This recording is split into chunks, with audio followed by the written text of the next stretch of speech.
If the dream of perfection turns into a terrifying nightmare, the Soviet Union was born with grand visions of fairness and strength, yet from mass slaughter to rampant famine, it subjected millions to suffering. Could such profound agony truly build a people's revolution? At the dawn of the 20th century, Tsarist Russia occupied 1/6 of the world's landmass. The Tsar's rule appeared as solid as rock, yet it was but an illusion, a mirage. Beneath the surface, cracks was silently spreading. Nicholas I ruled this vast domain with absolute power. He commanded a diverse populace of impoverished peasants, artisans, and ethnic minorities. The destitute farmers, factory laborers, and ethnic groups. His secluded existence within the Winter Palace stood in stark contrast to the people's hardships. Approximately 80% to 85% of the population lived in deep poverty, surviving on meagre income and factory wages. Meanwhile, the movement for political reform grew ever stronger. The populace yearned for civil rights, land reform, and a government committed to modernization. The Russo-Japanese War of 1905, devastating blow to this aging empire.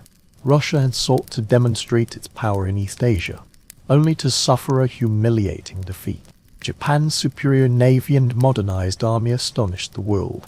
This defeat struck Russia even harder, exposing the flaws of an antiquated military and weak leadership. It further tarnished the Roman dynasty's reputation. The war consumed vast resources, exacerbating the people's suffering. Soldiers returned to impoverished families. Strikes erupted frequently among urban workers. People questioned if the government could not even win a war. How could it protect its people? 1905, this anger erupted in a nationwide revolution, triggered by the infamous Bloody Sunday incident. 20 January. Peaceful demonstrators marched to the Winter Palace pleading for the Tsar's aid. Soldiers opened fire on the crowd, killing hundreds. This tragedy utterly destroyed Nicholas I's image as a benevolent monarch. Strikes continued throughout the following year. Urban unrest intensified. People questioned how could a government incapable of winning wars protect its people. This anger erupted in 1905 as a nationwide revolution, beginning with the infamous Bloody Sunday incident on 20 January. Peaceful demonstrators marched to the Winter Palace seeking the Tsar's aid, only for soldiers to open fire on the crowd, resulting in hundreds of deaths. This catastrophe utterly destroyed Nicholas I's image as a benevolent monarch. The ensuing year saw unrelenting strikes and intensifying urban unrest. 20 January. Peaceful demonstrators marched to the Winter Palace seeking Tsar's aid. Soldiers opened fire, killing hundreds, completely shattering Nicholas I's image as the father of the people. The following year was one of turmoil. Strikes, peasant uprisings, and worker protests followed in rapid succession. The populace demanded improved working conditions, land distribution, and participation in government decision-making. Under immense pressure, Nicholas established the State Duma, a new legislative body, to appease reformers. Yet this proved a hollow gesture. The Duma's authority remained negligible. Real power remained firmly in the Tsar's grasp. The revolutionaries remained unsatisfied. Then the First World War erupted. It nearly destroyed the already weakened empire. The Russian army suffered crushing defeats due to inadequate training, supply shortages, and obsolete equipment. Domestically, military requisitions exacerbated food shortages. Disrupted transport left cities starving. Public discontent boiled over. Soldiers mutinied. The people rose in bread riots. Simultaneously, public distrust of the royal family deepened. The Tsarina Alexandra's increasingly intimate relationship with the mystic Rasputin became a source of growing suspicion. The Tsarina's German ancestry made her deeply unpopular during wartime. Rasputin's bizarre political machinations enraged both the nobility and the military. To salvage his authority, Nicholas II staked everything on a desperate gamble personally leading troops to the front. This move backfired spectacularly. His absence directly precipitated the army's collapse. The capital descended into a power vacuum. The Cherena and Rasputin's absurd decisions plunged daily governance into chaos. The government's authority eroded relentlessly. By early 1917, the empire teetered on the brink of collapse. Early 1917, the empire teetered on the brink of collapse. March 1917 proved the turning point. Mass strikes and protests erupted in the capital, Petrograd. Workers and soldiers refused orders. Factories ground to a halt. Transport paralyzed.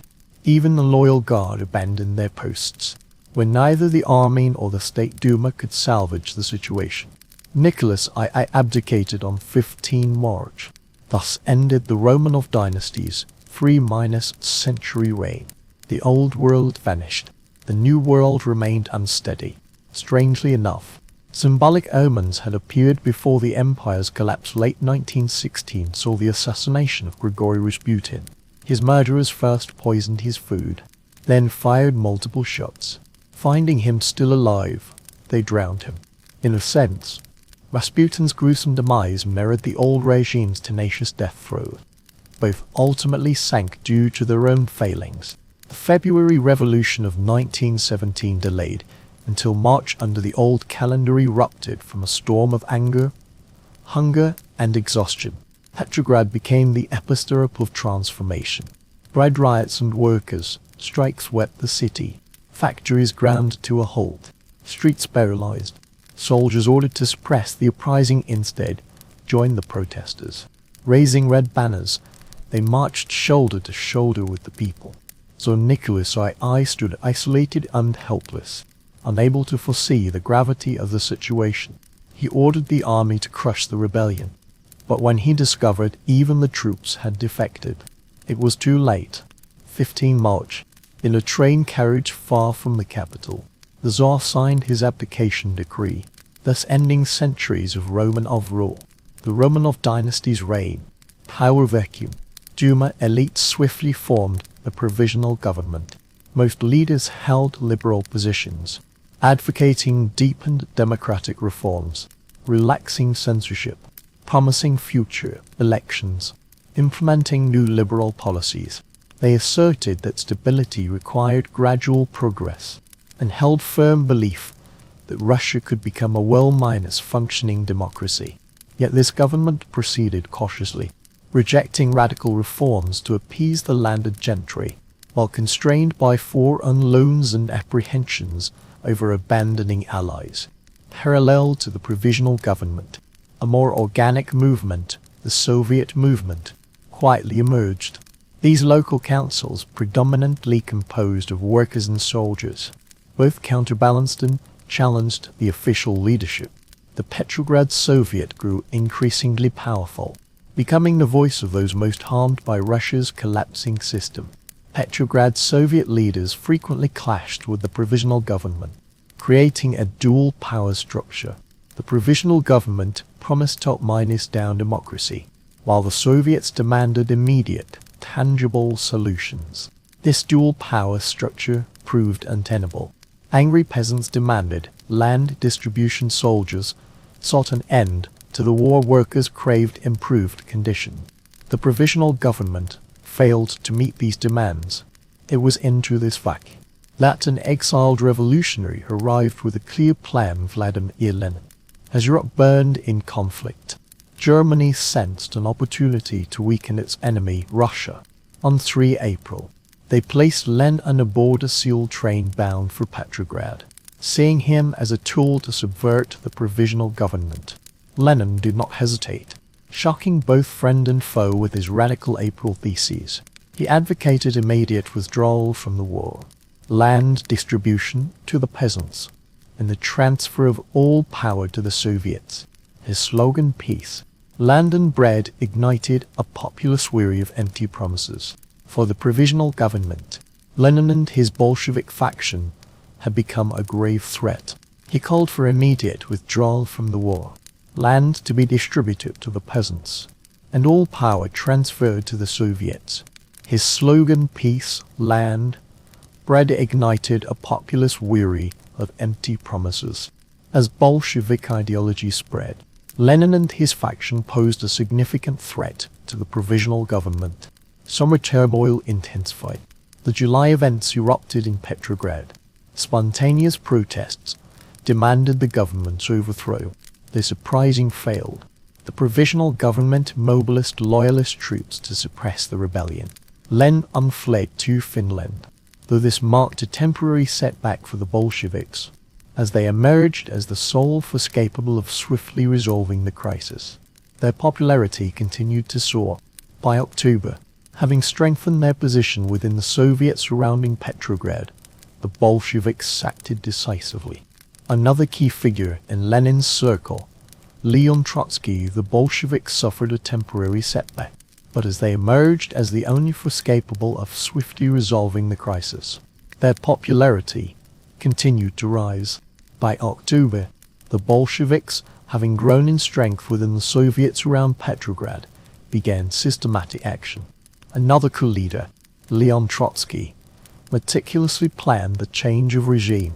25 October 7 November, in the Gregorian calendar, Bolshevik forces stormed the Winter Palace. Though the provisional government was inside, resistance was feeble. The palace saw almost no bloodshed. The Bolsheviks declared victory, seizing power in the name of the Soviets to whom they professed allegiance. Lenin's rise was no accident. His masterful strategy and impeccable timing enabled him to steer a system teetering on collapse. Yet the shockwaves of this coup reverberated far beyond Petrograd, unleashing the most disruptive regime change of the 20th century. Following the October Revolution of 1917, though the Bolsheviks occupied Petrograd, they failed to secure firm control over the entire Russian territory. Their hold remained precarious. They immediately faced united resistance from various factions. The sole common ground among these groups was their shared loathing for the Bolsheviks. This loose coalition, known as the White Army, comprised monarchists during the Tsar, Democrats seeking liberal governance, and other factions opposed to Bolshevik ideology. Further complicating matters was for an intervention Britain, France, the United States, and Japan, all fearful of communism spread, provided overt or covert support to anti-Bolshevik forces. The Bolshevik camp, meanwhile, possessed the newly formed Red Army. This force was organized by the outstanding orator and strategist Leon Trotsky. Trotsky forged this disorganized rabble into a disciplined fighting machine. He ensured the troops' loyalty by appointing loyal officers as political commissars. He implemented conscription, bringing millions of soldiers under Bolshevik command. Organized by the distinguished orator and strategist Leon Trotsky, Trotsky forged a disorganized force into a disciplined fighting machine. Through the establishment of the political commissar system, loyal officers were placed at the grassroots level to ensure obedience. Conscription brought millions of soldiers under Bolshevik command. Deserters often faced severe punishment or even execution.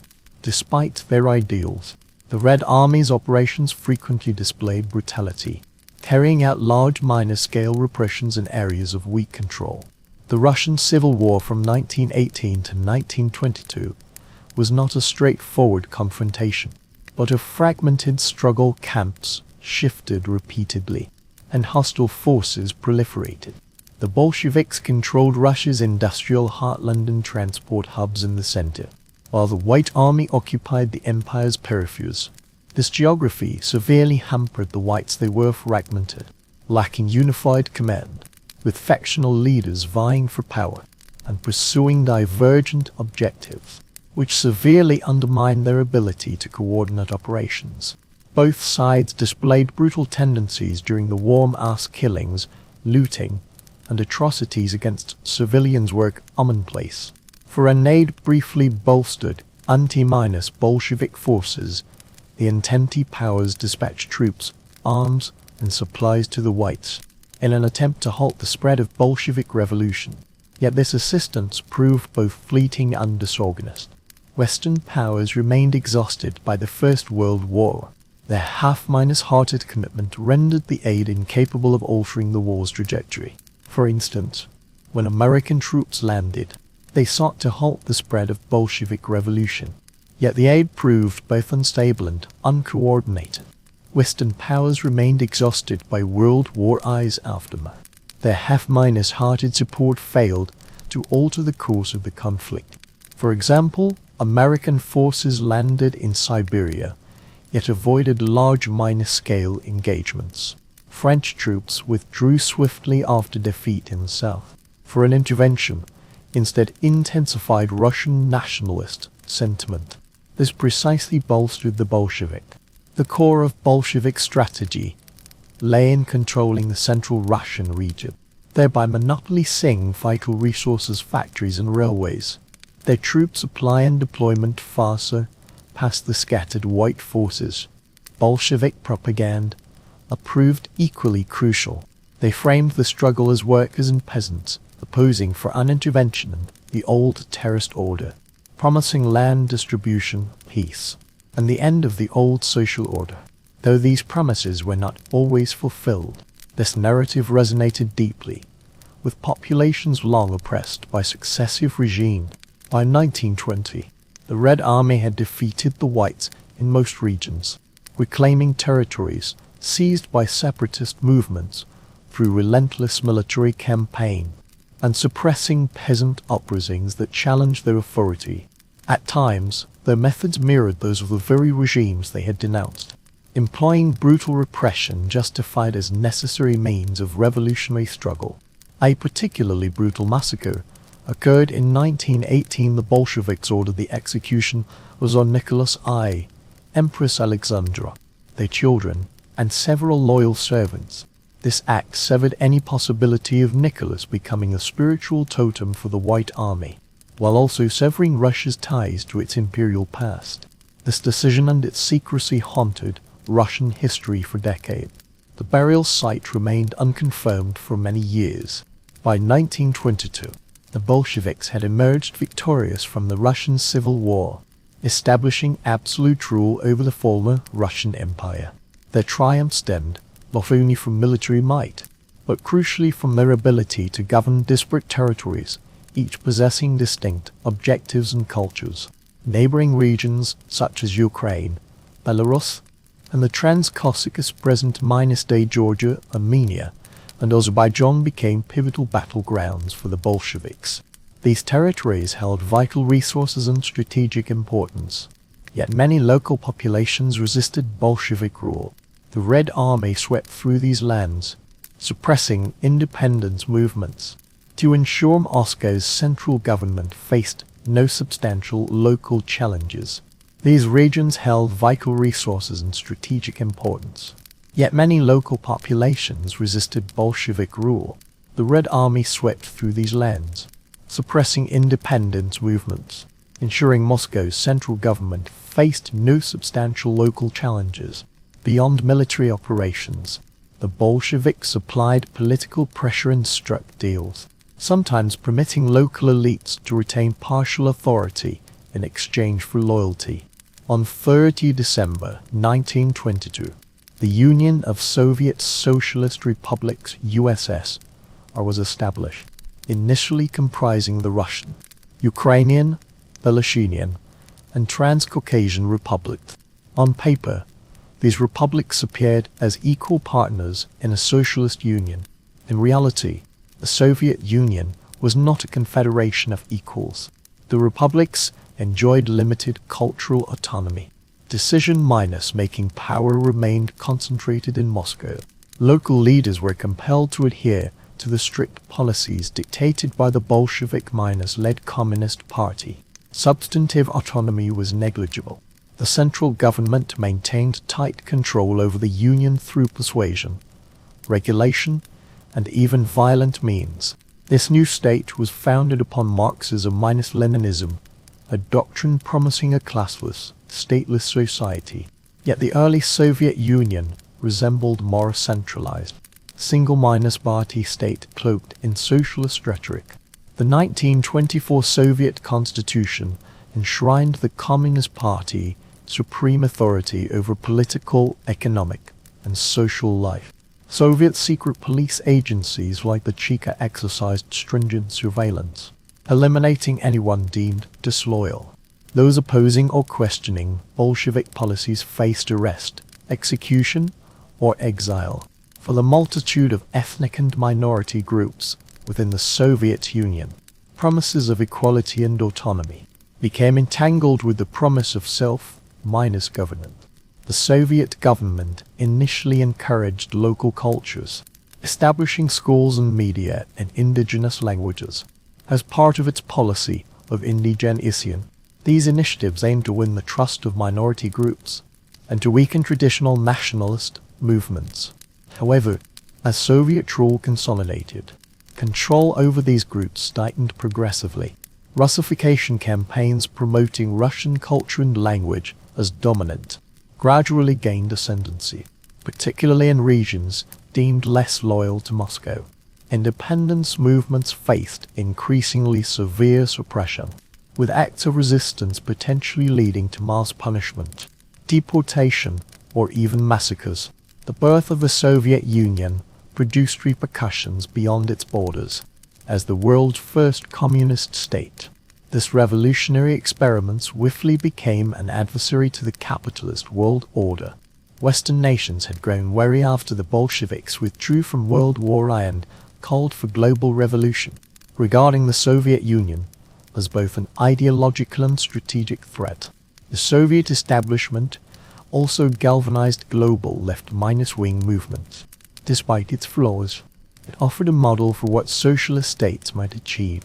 Though the Soviet Union presented itself as an equal partnership, its essence was authoritarian rule, enforcing uniformity and suppressing dissent.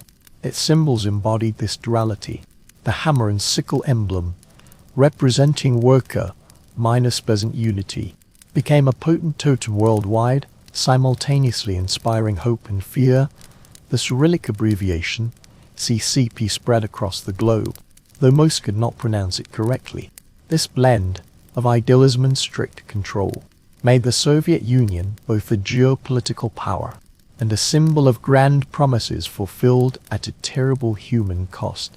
By the end of the Russian Civil War in 1922, the nation lay in ruins. Industry had collapsed. Millions of people had died.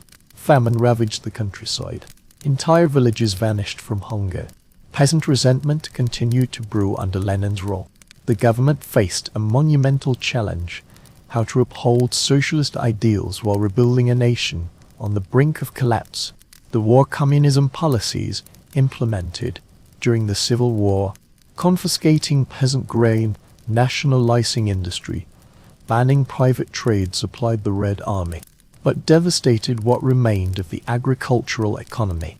Resistance among peasants and workers grew increasingly fierce. A new civil war seemed imminent. Lenin's actions shocked his supporters. In 1921, he introduced the new economic policy NEP. Out of pragmatic necessity, he significantly retreated from pure socialist principles. Under the new policy, peasants could openly sell surplus agricultural produce.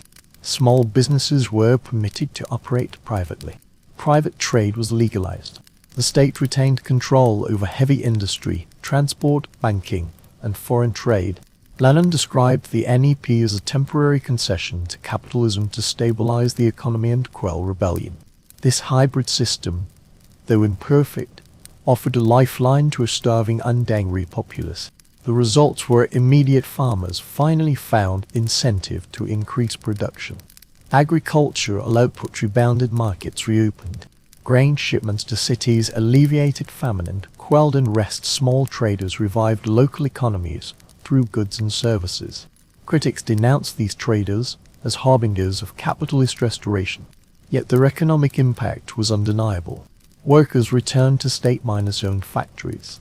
Towns began recovering from years of war damage. For several years, living conditions in many Russian regions appeared to improve. Life in Russian regions seemed marginally better. However, politically, the Lenin government showed no sign of easing its grip. While the economy opened up, The one-party state tightened its control. Dissent was not tolerated, even from old allies. The Kronstadt uprising of 1921 stands as proof. Sailors at the Kronstadt naval base outside Petrograd, once staunch supporters of the Bolsheviks, rebelled, demanding greater freedoms, improved working conditions, and an end to Bolshevik autocracy. Despite many holding socialist ideals, Lenin dispatched the Red Army to crush the uprising. The suppression was brutal and thorough, with over 1,000 lives lost and thousands imprisoned. This crackdown sent a clear message: opposition from any quarter would not be tolerated. Whilst the new economic policy brought some stability, Lenin's health deteriorated steadily. A first stroke in 1920 left him frail and ill.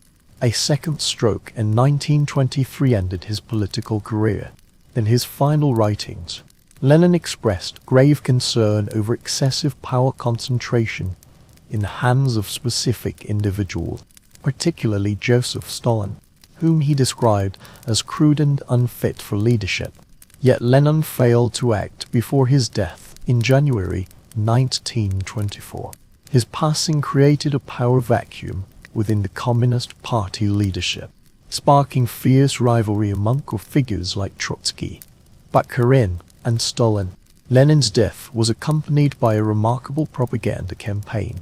Contrary to his wish for a simple funeral, Soviet leaders had his body embalmed and placed in a specially constructed mausoleum on Reed Square. This meticulously preserved corpse was put on public display, making it an enduring symbol of revolutionary ideals and party dogma. To this day, Lenin's body remains a cold relic of Soviet history. For many, it stands as both the tangible imprint of revolutionary triumph and the embodied manifestation of revolutionary contradictions. Following Lenin's death in January 1924, the Soviet Union's future hinged on a brutal power struggle. The Bolshevik Party lacked a clear mechanism for selecting a new leader, and Lenin's near-mindless mythical status made the stakes of this struggle unprecedentedly high. Key figures in the struggle included Leon Trotsky, Grigory Zinoviev, Lev Kanin, and Ivan the veteran Bolsheviks, alongside the rising Joseph Stalin. Renowned for his cunning and indispensable in the Civil War, Trotsky appeared to most as the natural successor, passionate, charismatic, and widely respected, yet profoundly divisive. By contrast, Stalin presented himself as plain and pragmatic, with few noticing his covert maneuvering. As General Secretary of the Communist Party, Stalin's position initially appeared insignificant, yet this role granted him sweeping administrative control, enabling him to infiltrate the vast party bureaucracy with loyalists. At the time, few realized Stalin was weaving a web of loyalty within the government. Though lacking Trotsky's revolutionary aura, he excelled at behind-the-minus themes maneuvering, more deftly positioning himself as Lenin's true ideological heir. He repeatedly emphasized his loyalty to Leninism, while portraying Trotsky as a dangerous intellectual detached from workers' needs, accusing him of arrogance and being unfit to represent ordinary Soviet citizens. Stalin's most potent strategy lay in pitting rivals against each other. Early on, he allied with Zinoviev and Kanin and of two marginalist Trotsky, accusing him of holding excessively radical views that deviated from Lenin's principles. Trotsky's own missteps further fueled Stalin's offensive. His sharp criticism of the party line alienated colleagues, while his absence from Lenin's funeral, whether due to illness or misreporting, provided Stalin with a decisive opportunity to gain overwhelming advantage. In contrast, Stalin positioned himself as Lenin's ideological heir, meticulously orchestrating a carefully staged public mourning ceremony, thereby establishing his authority within the party and among the populace. Following Trotsky's marginalization, Stalin promptly turned his attention to Zinoviev and Kamenev, who had previously supported him. Through alliances and his growing control over factions within the party, he portrayed his former comrades as faction lists undermining party unity. Their positions were systematically stripped away, leaving them politically isolated by the late 1920s. Stalin's campaign to discredit and eliminate opponents was extensive. Speeches, official reports, and even textbooks were altered to fit his narrative. By the decade's close, Stalin had become the undisputed leader of the Soviet Union. His rise coincided with a major policy shift. He abandoned the new economic policy, denouncing it as a betrayal of socialist ideals, and instead implemented centralized planning under rapid industrialist Lenin. His vision for the Soviet Union was clear and unambiguous: to build a powerful, modern state free from capitalist influence, capable of leading on the world stage. Yet this transformation came at a terrible cost. The means by which Stalin pursued his objectives would define the terror-ridden nature of his rule. To realize this vision, Stalin sought to control every facet of Soviet life. The restructured secret police apparatus, first the GPU, then the NKVD, became the central pillar of his regime. They ensured dissent, whether real or imagined, was crushed.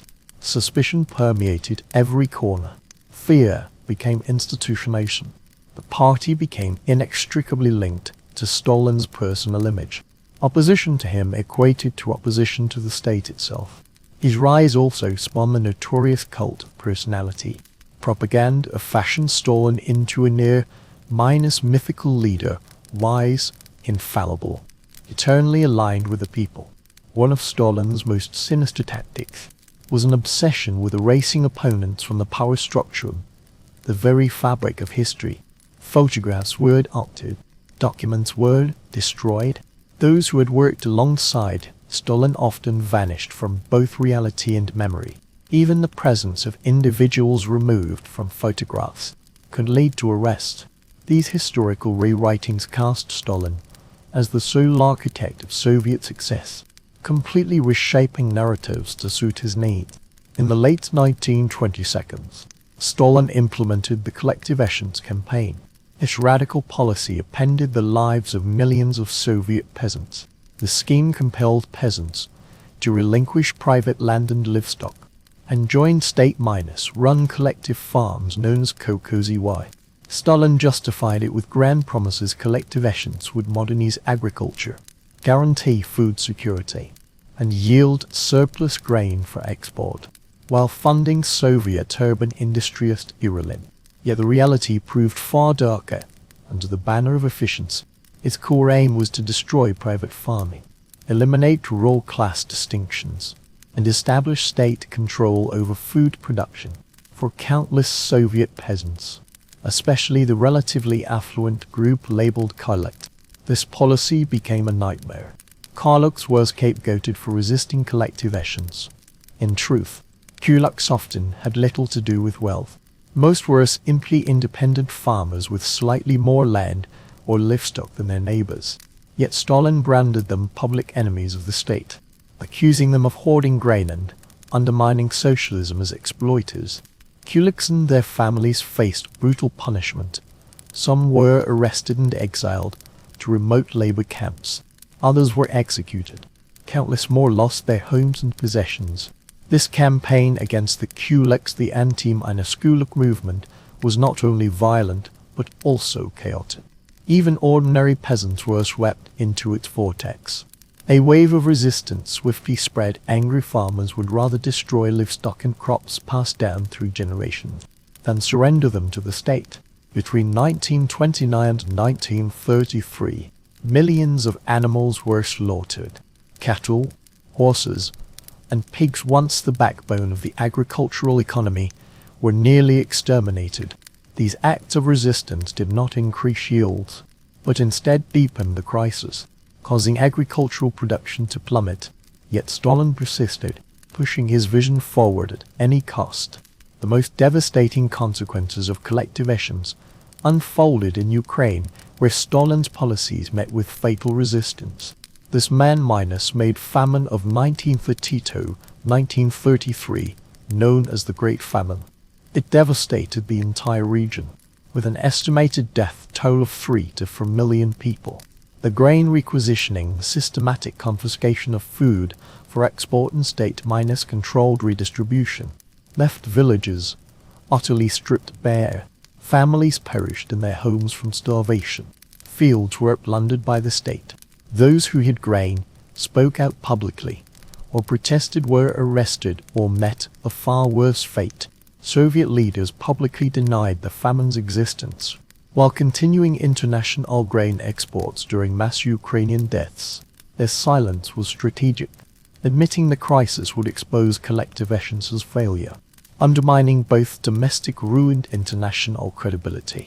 Even those who privately mentioned the famine faced imprisonment or death. Survivors later revealed, people were forbidden to use the word famine. This was not merely a tragedy. For the state, it simply did not exist. Faced with starving villagers, survival sometimes demanded brutal choices.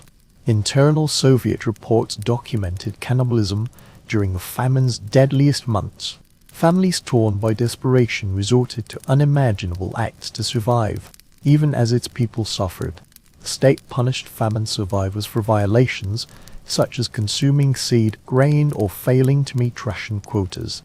In the regime's eyes, hunger brought shame, not sympathy. Though collectivizations achieved Stalin's goal of total agricultural control, the cost was staggering. Traditional rural life was destroyed. Millions of peasants became dependent laborers on state farms. An entire generation bore the scars of hunger and depression. Despite the ravages of catastrophe, the Soviet government hailed this policy as a triumph, citing industrial growth fueled by grain exports and the abolition of land ownership as proof of success. Yet for the countless lives crushed by hunger, exile and terror, the price of this victory could never be repaid. In 1928, Stalin launched the first 5-U plan, ushering in the most ambitious economic transformation in human history. The Soviet Union, recovering from civil war and famine, would be transformed into a global industrial powerhouse. The plan prioritized heavy industries like steel, coal, oil, and machinery, while consumer goods and living standards were relegated to secondary importance. Stalin envisioned a self-sufficient Soviet Union, one capable of resisting for uncapitalist encroachment and defeating rivals on the world stage by imposing stringent quotas on every sector. The state sought total control over the economy. Yet these objectives were not merely ambitious, but frequently unattainable. Factories were compelled to double or even triple output within tight deadlines, regardless of conditions. Despite this, Soviet officials spared no effort to maintain an illusion of prosperity, constantly reporting fabricated successes. Infrastructure projects epitomized this rapid growth. Entire cities sprang up in remote regions, their construction born of will and enforced labor. Magnitogorsk, for instance, evolved from barren land into a steel powerhouse, embodying both the grand scale of Stalin's vision and its urgency. Intriguingly, the Soviet Union discreetly engaged American engineers with experience from Henry Ford's factories to design industrial facilities.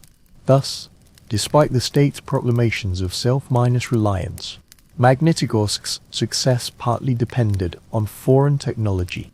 Much of the arduous labor was performed by forced laborers. The Soviet Union's expanding prison system, including the notorious Gulag, provided manpower for brutal projects in harsh environments.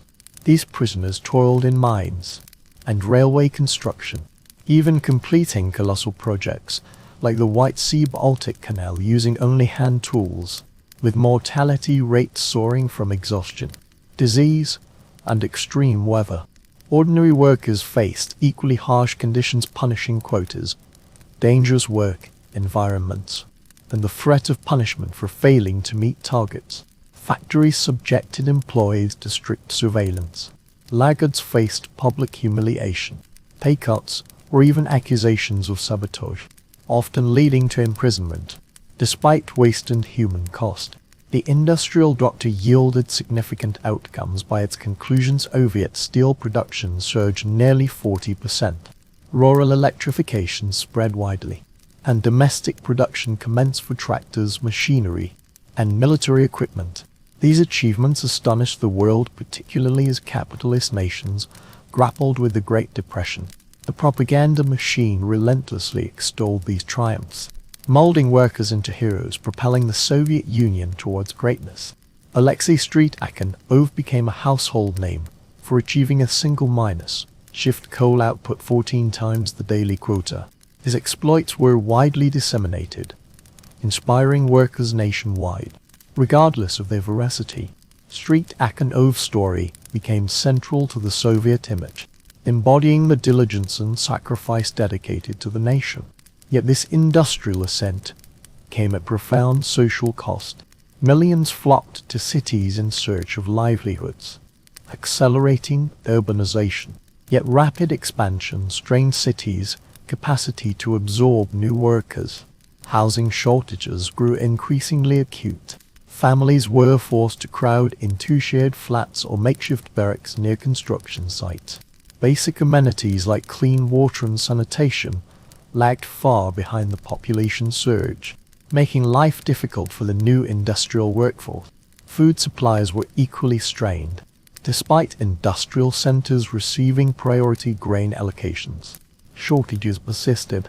Many families subsisted on meager rations. By the late 1930s, Stalin had forged the Soviet Union into an industrial powerhouse, reaching unprecedented heights in the production of arms, machinery, and heavy equipment. Yet these achievements came at an immense cost: forced labor, brutal exploitation of workers, and lives lost to reckless ambition. These were the hidden toils of the Stalinist regime, so minus called great accomplishments. As Soviet industrial might began to rival that of the Western powers, the system underpinning this progress left deep scars upon its people. In the mid-1930s, Stalin launched the Great Purge, also known as the Great Terror. The scope of this repressive campaign left no corner of Soviet society untouched. Officially proclaimed as targeting enemies of the people, it became Stalin's instrument for eliminating any perceived threat to his absolute rule. The veracity of these threats mattered little. Loyal Communist Party members, military leaders, intellectuals, officials, and even ordinary citizens were swept up in this wave of frenzied persecution. The charges were diverse, ranging from espionage and sabotage to the nebulous accusation of counter-revolutionary activity. Truth held no weight. A single accusation could shatter a life overnight. The most chilling aspect of the purges were the meticulously staged show trials. Prominent Bolsheviks once close to Lenin's Ivanov, Kamenev, and Bukharin were paraded before the courts. Their confessions were broadcast worldwide. The charges were often preposterous: colluding with foreign governments, murdering party officials, plotting to overthrow the revolution. These men, broken by torture and imprisonment, knowing their sentences were predetermined, were still compelled to confess in theatrical settings. Publicly branded as traitors, they were soon executed. Through these farces, Stalin ought to rewrite history, erasing his predecessor's achievements, casting himself as the sole heir to Lenin's legacy. The purge swept through the Red Army. Stalin's paranoia led to the arrest and execution of thousands of officers, including the vast majority of senior commanders. Just as war clouds gathered over Europe, the entire chain of command was utterly destroyed. The Soviet army, amidst these purges, saw the Gulag system expand relentlessly. This vast network of labor camps spread across the harshest regions of the Soviet Union. Millions were arrested on suspicion of disloyalty, often following denunciations by neighbors, colleagues, or even family members. Under Stalin's rule, fear permeated everything. A misplaced word, an old acquaintance, or sheer misfortune could condemn one to labor camps.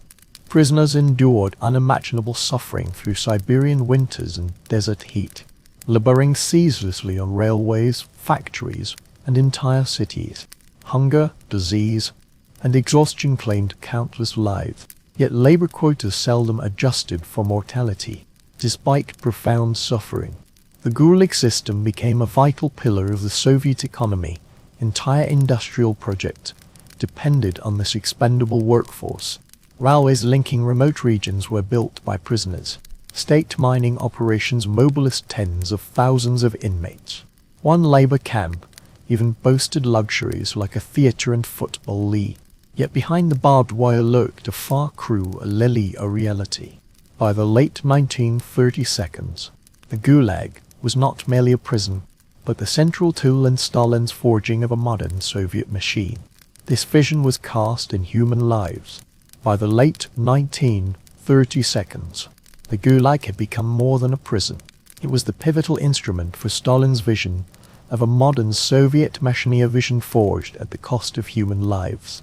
By 1939, the scale of the Great Purge had left an indelible mark on Soviet society. Over 5 million people were executed during this period. Millions more perished in labor camps or were exiled to desolate regions. Fear not only shattered social institutions, but also tore apart human relationships. Parents feared their own children. Workers betrayed their colleagues. Silence became the rule for survival in this era. Over 5 million were executed during this period. Many more perished in labor camps or were exiled to desolate lands. Fear not only dismantled institutions, but also warped into personal bonds. Parents dreaded their own offspring. Workmates betrayed one another. When trust could be fatal, silence became the path to survival. This journey, born of political control, consumed the entire nation, leaving behind fear, shame, and ruin cloaked in the garb of progress and security. Stalin's absolute rule was established, but at the cost of unparalleled brutality. August-September 1939, a shocking political deal stunned the world. The Soviet Union, representing communist ideals, and Nazi Germany, the fascist regime, signed the Molotov-Ribbentrop Pact. Despite conflicting ideologies, both nations shared a map of expansion and a temporary peace along their borders. The public treaty was a non-minus aggression pact.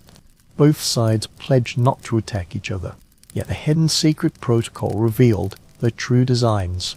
The Soviet Union and Germany divided Eastern European spheres of influence, determining the fate of Poland, Finland, and the Baltic states. Within days, Germany launched its invasion of Poland from the west, drawing Britain and France into the Second World War. After the Red Army swiftly occupied eastern Poland, the two powers partitioned Poland between them. Its independence dissolved almost instantly.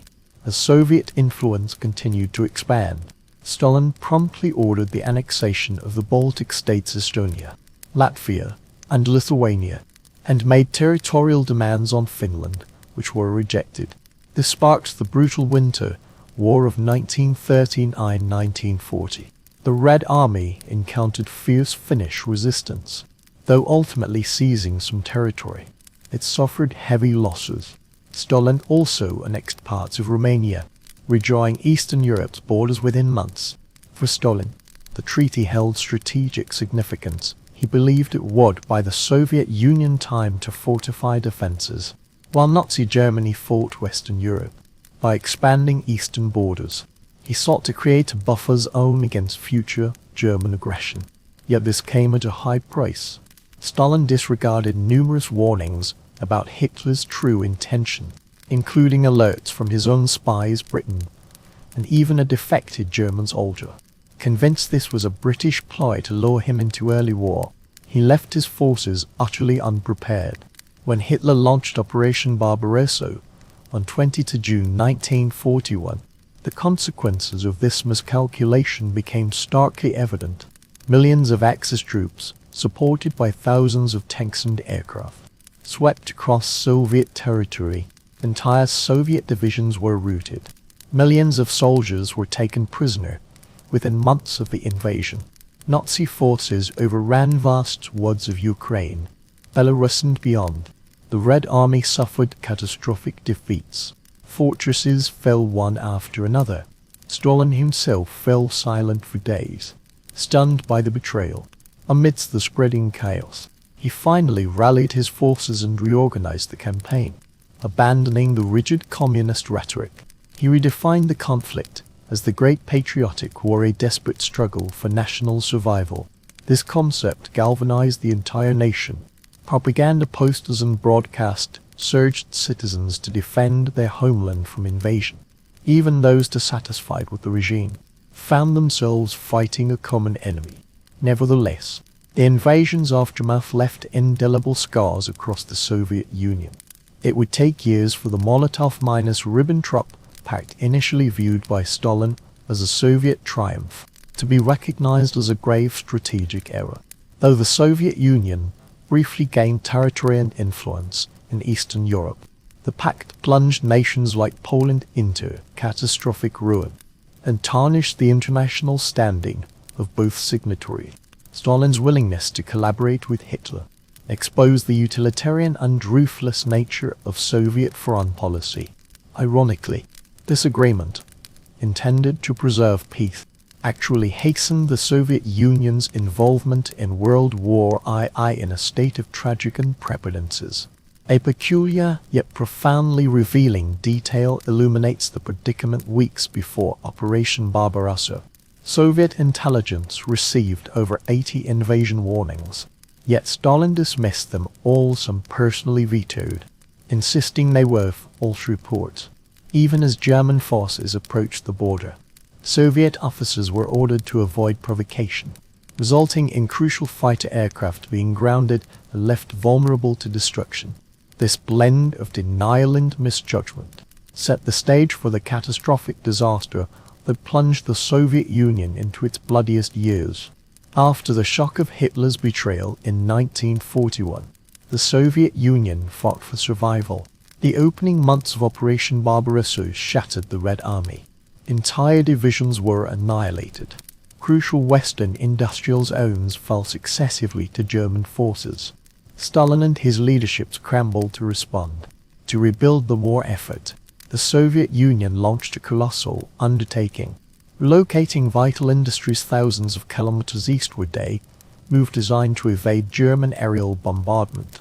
Factories, machinery, and even workers were loaded onto trains, crossing the Ural Mountains to relocate.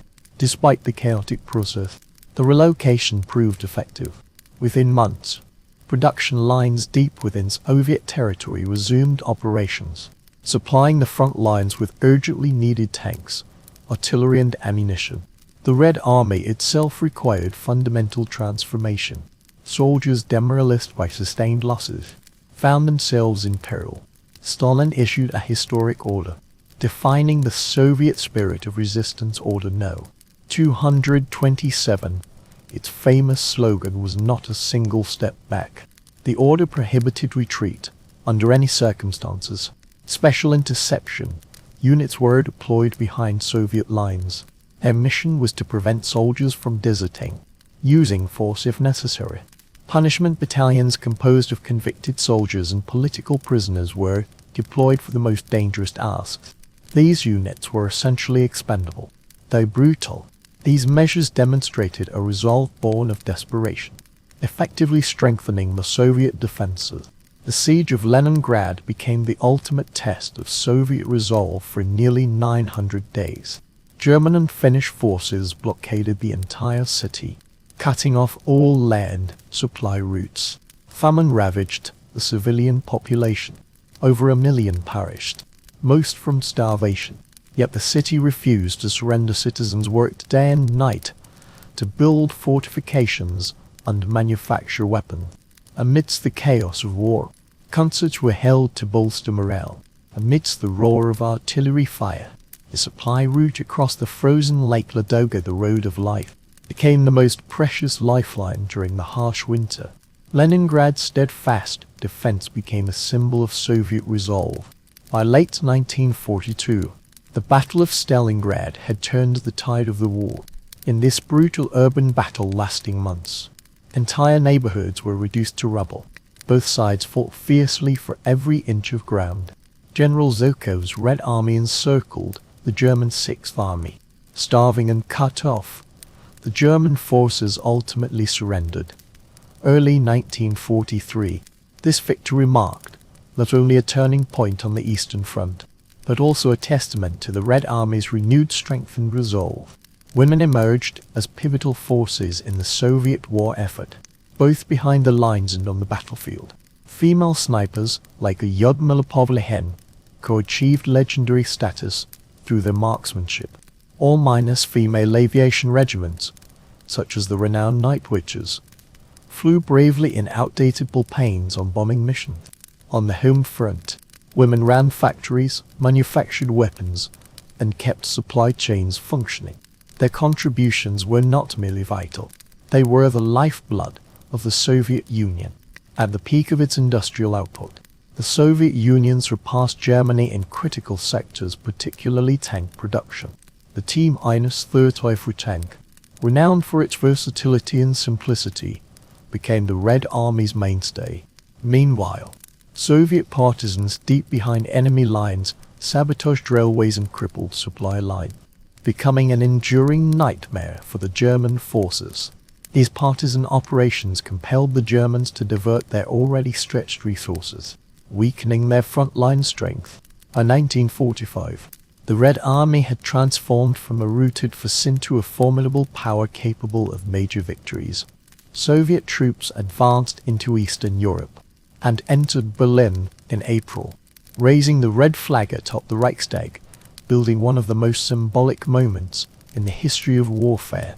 Yet the cost of victory was unimaginably horrific. Over 27 million Soviet military personnel and civilians perished in the war, making it the nation with the heaviest casualties among all combatants.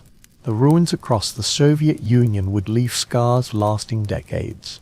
Remarkably, even in the darkest days, the ingenuity of the Soviet people found ways to strike fear into the enemy. This all-minus female squadron carried out bombing missions in utter silence, leading German soldiers to mistake them for ghosts, flying obsolete aircraft. They shut off their engines before releasing their bombs, turning silence itself into a weapon. It was this combination of resilience, sacrifice and ingenuity that ultimately propelled the Soviet war machine to victory. This victory ensured the Soviet Union's survival, yet left profound scars upon its society and people. 1945, the Soviet Union defeated Nazi Germany, its forces controlling vast swaths of Eastern and Central Europe. This was not merely a military triumph, but also a manifestation of Stalin's ambition to establish the Soviet Union as a global superpower. Emerging from isolation, the Soviet Union began influencing over a dozen nations to expand its sphere of influence and reshape the post-war world using the fruits of victory. Yet this influence came at a price, maintained through military presence, political pressure, and the establishment of loyal communist regimes. Behind the scenes, the Yalta and Potsdam conferences witnessed direct negotiations between Stalin and Allied leaders Churchill, Roosevelt, and later Truman. Publicly, these meetings proclaimed their aim to restore peace. Yet extensive discussions centered on carving Europe into spheres of influence. The Soviet Union insisted on establishing a buffer zone of friendly nations. It pointed to 3 invasions over the preceding 150 years, by Napoleon, the Central Powers in the First World War, and now Nazi Germany, which had led to national decline. Stalin viewed Eastern Europe as a defensive bulwark against future threats. The establishment of communist regimes across the region was swiftly unsystematically advanced. Poland, Hungary, Czechoslovakia, Romania, Bulgaria, and others within the so-called Eastern Bloc became Soviet satellite states. These nations maintained nominal independence, while being tightly controlled by Moscow. The Soviet Union itself saw its borders redrawn, achieving the greatest territorial expansion in its history. Stalin reclaimed the Baltic states, Estonia, Latvia, and Lithuania, annexed eastern Poland, parts of Finland, and territories from Romania and Germany. At its zenith in 1946, Soviet territory span 11 time zone. Yet this expansion provoked fierce conflict. Western allies accused Stalin's occupations of violating promises of free elections and national self-determination. The already fragile wartime alliance consequently disintegrated. The war coalition was replaced by deepening mutual suspicion, a distrust that ultimately gave birth to the Cold War. Domestically, the war enabled Stalin to consolidate his grip on the Soviet Union. Victory was not merely a military triumph, but became the very justification for perpetuating his autocratic rule. The immense sacrifices of the war were fashioned into the bedrock of his legitimacy. Propaganda portrayed Stalin as the architect of victory, the iron-fisted leader who saved a nation from ruin. Meanwhile, post-war repression showed no sign of abating political dissidents, prisoners of war, those accused of collaboration, and even returnees from Nazi-occupied territories. Many ultimately found themselves consigned to the ever-expanding Gulag system. Economically, the Soviet Union rejected the Marshall Plan, an initiative aimed at rebuilding Europe through American aid. Stalin viewed it as a ploy to spread capitalist influence. Instead, it focused on building an independent economic system. The Council for Mutual Economic Assistance, COMECON, became the framework for Soviet-led Eastern Bloc economies. Its reconstruction progressed slowly. Industry lay in ruins. Cities like Stalingrad and Leningrad bore the scars of devastating destruction. Resources were scarce. Investment in heavy industry nevertheless grew steadily. Funding partly derived from excess war reparations, including forced labor programs and technology plundered from occupied territories. Science emerged as a priority sector for post-war reconstruction. The Soviet Union captured tens of thousands of German scientists, engineers, and technicians. Many participated in pioneering missile and space programs. Rocket engine near Helmut Grupp and his team laid foundations for Soviet military advancements during the Cold War. Soviet innovations served not only military purposes. Many achievements were also applied to civilian industries, advancing fields such as chemistry and aviation. Throughout this process, Stalin's vision of advancing communist ideology remained unwavering. In 1949, the Soviet Union established the Information Bureau of the Communist International, aimed at uniting global communist organizations. This move concerned not only consolidating the Eastern Bloc, but also propagating Marxist-Lenin in his theory as a global alternative to Western capitalism. Yet the more the Soviet Union pursued its ideological agenda, the deeper the rift between East and West grew, with nearly every diplomatic encounter fraught with underlying tension. Following the conclusion of the Second World War, the alliance between the Soviet Union and the Western Bloc began to unravel almost immediately, thus ushering in the Cold War, a decades-long, intense confrontation that profoundly reshaped the global political landscape. Shaping the global political landscape for decades, the ideological divide between Western capitalism and Eastern communism had long existed, yet the post-war order laid these differences bare. Europe was split along a line later termed the Iron Curtain by Winston Churchill. Militarily and politically, on one side lay the Soviet-controlled Eastern Bloc, a region of pro-communist governments loyal to Moscow. On the other, the Western nations allied with the United States. This division was most starkly visible in Berlin, physically split into Eastern and Western halves. The city reflected the immense tensions of the new era. An increasingly fierce arms race soon extinguished hopes for peace. After ending the war with the atomic bomb, the United States briefly held a monopoly on nuclear weapons, but this situation proved short-lived. In 1949, the Soviet Union successfully tested its first atomic bomb, codenamed RDS-1, shocking the world. Western intelligence agencies had believed the Soviets would require several more years to achieve this breakthrough. This constituted a major intelligence failure. Underpinned by extensive espionage, Soviet intelligence had infiltrated Western nuclear programs. German-born physicist Klaus Bohr, who held a key position in the Manhattan Project, provided Moscow with critical intelligence, accelerating its nuclear program. The Rosenbergs, an American couple later executed for espionage, were also accused of passing nuclear secrets to the Soviet. The successful test of RDS-1 ignited a frenzied nuclear arms race between the two superpowers. Both nations accelerated atomic weapons production. By 1952, the United States developed the more powerful hydrogen bomb, with the Soviet Union following suit in 1953. In 1953, this arms race gave birth to a terrifying new concept in global military strategy: mutual assured destruction (MAD). Its logic was simple yet chilling. Both nations possessed the capacity to annihilate the other utterly. Thus neither could credibly carry out threats.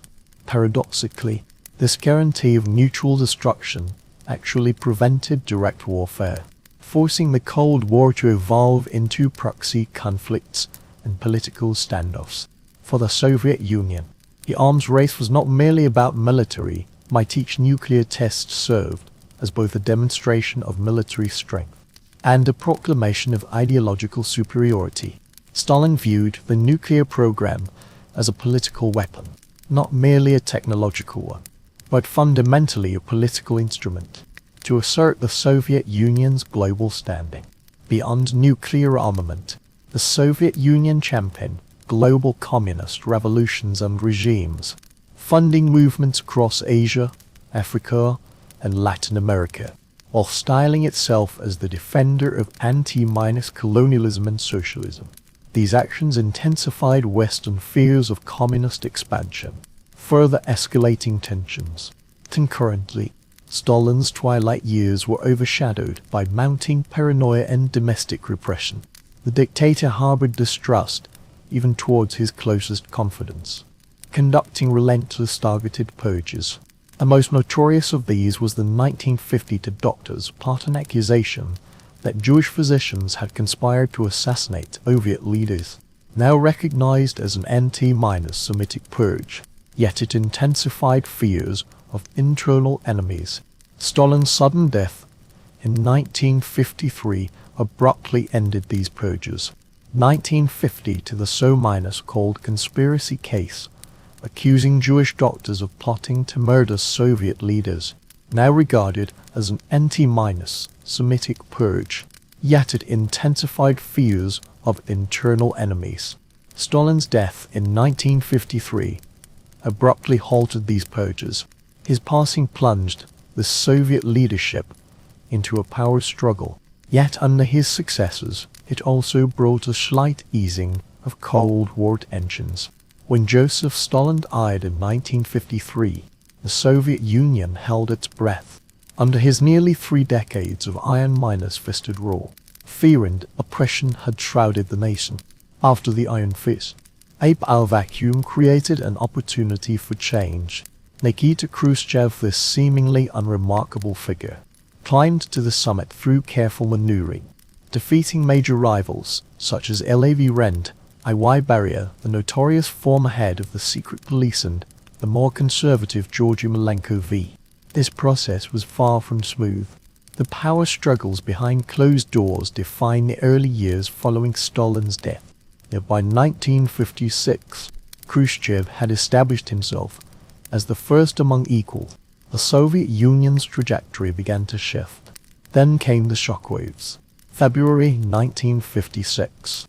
At the closed session of the 20th Party Congress, Khrushchev delivered what would become known as the secret speech. In tones of condemnation and horror, he denounced Stalin's cult of personality, the Great Purge, and the decades-long reign of terror that had gripped the nation. He portrayed Stalin as a leader who had betrayed Leninist ideals, relying on fear rather than collective leadership. This public stance against Stalin though still cautious in its accusations, sent shockwaves through the Soviet Union and the entire communist world. For the first time, the Soviet leadership took tentative steps towards reflection and reform. Khrushchev's criticism was not entirely selfless. His heavy blow against the hardliners paved the way for reformist policies. This moment marked the beginning of what would later be called the Khrushchev Thaw. Though it did not fundamentally alter the authoritarian system, it signaled a major political shift. Prisoners in the Gulag labor camps were released in batches. Censorship eased slightly. Limited criticism of historical errors was permitted in books and film. Artists and intellectuals, long suppressed by fear, cautiously began exploring themes of oppression and humanity.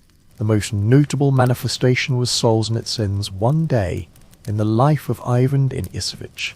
The Soviet populace, once forcibly silenced, finally glimpsed a faint dawn of openness. Though still subject to stringent controls, Khrushchev simultaneously pursued economic reform. With mixed results, he sought to shift away from Stalin's emphasis on heavy industry and military production, redirecting resources towards consumer goods and agriculture.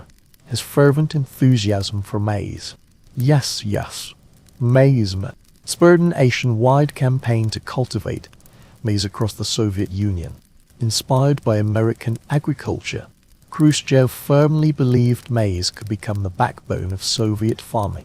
Regrettably, inadequate planning and unsuitable climate led to a complete failure, rendering the policy a laughingstock. In urban development, Khrushchev vigorously promoted large minor-scale housing projects to alleviate urban overcrowding. Millions of functional yet unadorned Khrushchev minor-style flats sprang up, though lacking the grandeur of Stalinist architecture. These buildings provided homes for countless families through their efficient and affordable nature. However, the Thaw policy had its limits. In October 1956, the Hungarian uprising shook the Eastern Bloc. Inspired by Khrushchev's enunciation of Stalinism, Hungarian citizens demanded democratic reforms and freedom from Soviet control. Soviet grip over its satellite states appeared momentarily loosened. Yet when protests escalated into armed insurrection, Khrushchev acted decisively. Soviet tanks rolled into Budapest. The uprising was brutally crushed, resulting in thousands of deaths. This suppression sent a clear message: freedom within the Eastern Bloc at its limits. Khrushchev's leadership style was rife with contradictions externally. He dared to confront the West in televised debates, such as the famous kitchen debate where he clashed with U.S. Vice President Nixon. Yet his eccentric behavior, including the notorious shoe-banging protest at the 1960 UN General Assembly, overshadowed these achievements. This inconsistency deeply frustrated officials within the domestic party apparatus. By 1964, their patience had reached breaking point. Khrushchev was summoned to an emergency Politburo meeting and forced to resign quietly. His downfall ended the cautiously optimistic era of the Thaw and ushered in a new conservative epoch under Leonid Brezhnev's leadership. Khrushchev's legacy remains contentious to this day. The window he opened allowed only air to circulate, yet slammed shut as the breeze grew stronger. Despite the brevity of the Thaw, it sowed seeds of reform, seeds that would only fully sprout in the late Soviet period. His leadership style was far from smooth sailing, yet it revealed cracks in the seemingly impregnable foundations of the system. To this day, scholars still ponder, could his path have altered history, or was the Soviet Union destined for stagnation? The Cold War battlefield extended beyond Earth into the boundless expanse of space. By the mid-1950s, the USSR and the US, they were locked in fierce competition, not only over ideology and military might, but also for technological supremacy in the ultimate frontier outer space. As scientists and engineers raced against time to transform theory into innovation, space became a powerful symbol of progress and strength. This contest extended far beyond rockets and satellites. Each launch delivered a political declaration. Which system, capitalism or communism, represented humanity's true future? On 4 October 1957, the Soviet Union launched the world's first artificial satellite, Sputnik 1, stunning the globe. This polished, beach-ball-sized object ushered in the space age, merely by transmitting periodic radio pulses. Sputnik caused a global sensation, dominated headlines, and from Moscow, represented a propaganda triumph, establishing the Soviet Union as a technological pioneer. Less than a month later, the Soviets launched Sputnik 2, this time carrying Laika, a stray dog from Moscow streets, who became the first living creature to orbit Earth. Though Laika did not survive, the mission demonstrated Soviet ambition and determination to push boundaries. The USSR continued amassing firsts, establishing an early lead in the space race. In 1959, Sputnik 2 became the first man-made object to reach the moon, its impact on the lunar surface captivating the world. Subsequently, Luna 3 captured humanity's first images of the moon's far side. Each step carried potent propaganda value, reinforcing the narrative that communism propels humanity's greatest achievements. 1961, Yuri Gagarin aboard Vostok 1 completed humanity's first spaceflight, returning after orbiting Earth once, and was immediately hailed as a Soviet hero. His image spread globally, becoming a worldwide testament to communist progress. Yet this mission concealed fatal risks. Vostok lacked tail-ending control system. Gagarin was ultimately forced to eject and land by parachute. The Soviet Union maintained strict secrecy to preserve its flawless image. Behind these glorious achievements lay a series of failures. The USSR desperately concealed launch pad explosions, mission failures, and even rumors of cosmonauts vanishing in space were either suppressed or erased from public records. The program operated in secrecy. Public triumphs masked the immense challenges of testing new technologies. This secrecy also concealed the human cost events, such as the 1960 Needle in missile explosion tragedy that claimed hundreds of lives, remained suppressed for decades. The Soviet Union's early successes spurred American action. NASA intensified its efforts under immense pressure, devoting resources to catch up. This competition culminated in the 1960 Apollo moon landing program, where the United States ultimately surpassed the Soviet Union on the space stage. Nevertheless, the Soviets maintained their innovative spirit. In 1971, they launched the world's first space station, Salyut 1, attempting to establish a long-term space output. Tragically, the crew of Soyuz 11 perished during their return from Salyut 1 due to cabin depressurization unaided disaster concealed for years. In October 1962, humanity teetered on the brink of catastrophe. The 13-day Cuban Missile Crisis unfolded as an intensely tense standoff, in which the United States and the Soviet Union came closer than ever before to the brink of nuclear war. This crisis began with a startling discovery that sent shockwaves through American intelligence. The Soviets were constructing nuclear missile bases in Cuba, just 90 miles from the U.S. coast. High-altitude reconnaissance photographs clearly revealed these long-range missiles could strike deep into the American heartland.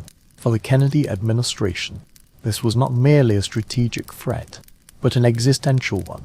The Cuban missiles were no accidental gamble by Khrushchev, but a calculated response to U.S. nuclear weapons deployed in Turkey, missiles positioned right on the Soviet border, directly threatening Soviet security. Khrushchev also saw an opportunity to consolidate Cuba following the failure of the U.S.-backed Bay of Pigs invasion a year prior. Cuba had become his sole steadfast ally in the Western Hemisphere, deploying missiles that would declare to the world Moscow would defend its communist allies at any cost, undermining American dominance in its own backyard. Upon learning of the Soviet missile bases, President John F. Kennedy swiftly convened his core advisors into the Executive Committee ExComm to deliberate countermeasures. Some advocated immediate air strikes against the missile sites. Others proposed a full minor-scale military invasion of Cuba. Ultimately, Kennedy opted for a naval blockade which he termed a quarantine of Cuba, though confrontational in nature. This move avoided escalating the conflict to full minor-scale war, buying Khrushchev time to respond. The deliberate choice of quarantine served precisely to avoid characterizing it as an act of war, as both sides prepared for potential conflict. Tensions escalated dramatically. Soviet ships laden with additional military equipment sailed towards Cuba, while U.S. forces entered DFCON to Defense Condition 2. A hair's breadth from nuclear war. A hair's breadth from nuclear war. During nearly 2 weeks of diplomatic maneuvering, both sides played a game of brinkmanship, each attempting to force concessions without losing face. Kennedy publicly demanded immediate missile removal, while privately the White House and Kremlin exchanged letters proposing solutions, yet neither side could fully trust the other. Ultimately, Khrushchev conceded, agreeing to remove Cuban missiles in exchange for a public U.S. pledge not to invade the island. Yet the agreement concealed a deeper bargain. Kennedy secretly consented to withdraw American Jupiter missiles from Turkey, a compromise only revealed years later. This crisis that pushed the world to the brink of catastrophe concluded without a single shot being fired. Yet the aftershocks lingered, particularly within the Soviet Union. Though Khrushchev framed the agreement as a diplomatic triumph for the USSR, his concessions were perceived as deeply humiliating by many within the government. This wavering resolve fueled discontent, ultimately leading to his ousting 2 years later. Despite the political damage inflicted by the Cuban Missile Crisis, it also yielded unexpected positive outcomes. After both superpowers had been shaken to their core by the specter of nuclear annihilation, measures were taken to avert similar perils in the future. The crisis catalyzed the establishment of the Moscow-Washington hotline, a direct channel for swift, unambiguous communication between the two nations' leaders. It also spurred the commencement of early arms control negotiations between the US and the USSR, though both nations continued to expand their arsenals in the years that followed. A chilling moment during the crisis revealed how easily events could have spiraled out of control. On 27 October, a Soviet submarine armed with nuclear torpedoes operated near Cuban waters. U.S. forces began dropping depth charges to force the submarine to surface. The submarine commander believed war was imminent and prepared to launch torpedoes, but Executive Officer Vasily Arkhipov refused to authorize the attack. The submarine operated near Cuban waters. U.S. naval vessels commenced depth charge operations to force the submarine to surface. The submarine commander mistakenly believed war had already commenced, prepared to launch nuclear torpedoes, but Deputy Commander Vasily Arkhipov refused to authorize the attack, persuaded the entire crew to wait. This decision likely prevented a chain reaction that could have triggered global catastrophe. Following Nikita Khrushchev's dramatic dismissal in 1964, Leonid Brezhnev assumed power. The Soviet Union entered an era characterized by stability, or more accurately, stagnation. Brezhnev dedicated himself to reversing many of Khrushchev's unpredictable and ambitious policies, opting for conservatism as his guiding principle. His leadership prioritized order over experimentation. Reform attempts were largely shelved to maintain the highly controlled status quo. An era of stability, or more accurately, stagnation. Brezhnev dedicated himself to reversing Khrushchev's numerous, unpredictable radical policies, elevating conservatism as his guiding principle. His leadership favored order over experimentation. Reform attempts were largely sidelined to preserve a tightly controlled status quo. In Brezhnev's view, predictability and centralized power formed the bedrock of a developed socialist society. Yet in practice, this approach gradually eroded the system's capacity for innovation and adaptability. During the Brezhnev era, the state exercised ever tighter control over every facet of Soviet life. Rigorous censorship stifled creative expression. Newspapers, books and films had to conform to Communist Party propaganda lines. Writers, thinkers, and scientists who crossed boundaries faced imprisonment or exile. Dissent equated to treason. KGB surveillance was ubiquitous, ensuring any dissenting voice, however faint, was swiftly silenced. Though Brezhnev avoided the violent purges of Stalin's era, this period fostered a quiet oppression, where conformity overwhelmed individuality. Internationally, the Soviet Union continued to project its military and ideological power. Brezhnevism, articulated in 1968, formalist Moscow's right to intervene in any socialist state to uphold communist rule. Its application was starkly demonstrated during the Prague Spring. Czechoslovak reform leader Alexander Dubček implemented enlightened reforms, including free speech and disinterested intelligence. These changes, which filled the Czech people with hope, deeply unsettled Brezhnev and the Politburo. The Soviet Union perceived such reforms as a threat to its control over the Eastern Bloc, and consequently led the Warsaw Pact invasion to suppress the movement. This action became emblematic of the Brezhnev era, the swift and forceful imposition of control over satellite states, even at the cost of international condemnation. Domestically, the economy increasingly descended into inefficiency and imbalance. The centrally planned economy, once a showcase of Soviet strength, began to crumble under rigid production quotas. This system prioritized quantity over quality. Factory goods were often defective or unsellable. Consumer shortages plagued daily life. Meanwhile, the economy's excessive reliance on oil exports, fueled by high 1970s prices, temporarily masked deep structural flaws. The global oil boom of the 1970s provided temporary relief. Yet this dependence rendered the Soviet Union particularly vulnerable to fluctuations in the energy market. Despite the propaganda machine's fervent celebration of industrial progress, the majority of citizens witnessed a steady decline in their standard of living. Empty shop shelves and long queues for basic necessities became defining images of the era. Under Brezhnev, the Soviet leadership grew increasingly aged. Without offering any glimmer of hope, he discarded the spirit of innovation and enshrined loyalty and stability as guiding principles. Hardline officials were often more preoccupied with maintaining power than resolving problems. They thrived in an environment that valued obedience over competence. Corruption flourished. Bribery and black market transactions became commonplace among officials at all levels. The merit-based appointment system that had once existed gradually faded away, replaced instead by a system more intent on obstructing change than encouraging progress. Despite fostering stagnation, Brezhnev meticulously cultivated an image of an imposing leader adorned with a staggering array of medals.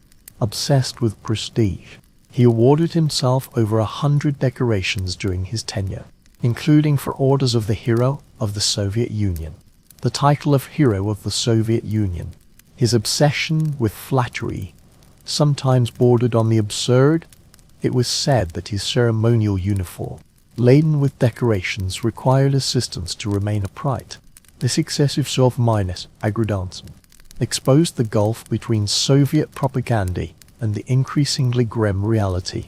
By the late 1970s, the cracks in the Brezhnev system had become impossible to ignore.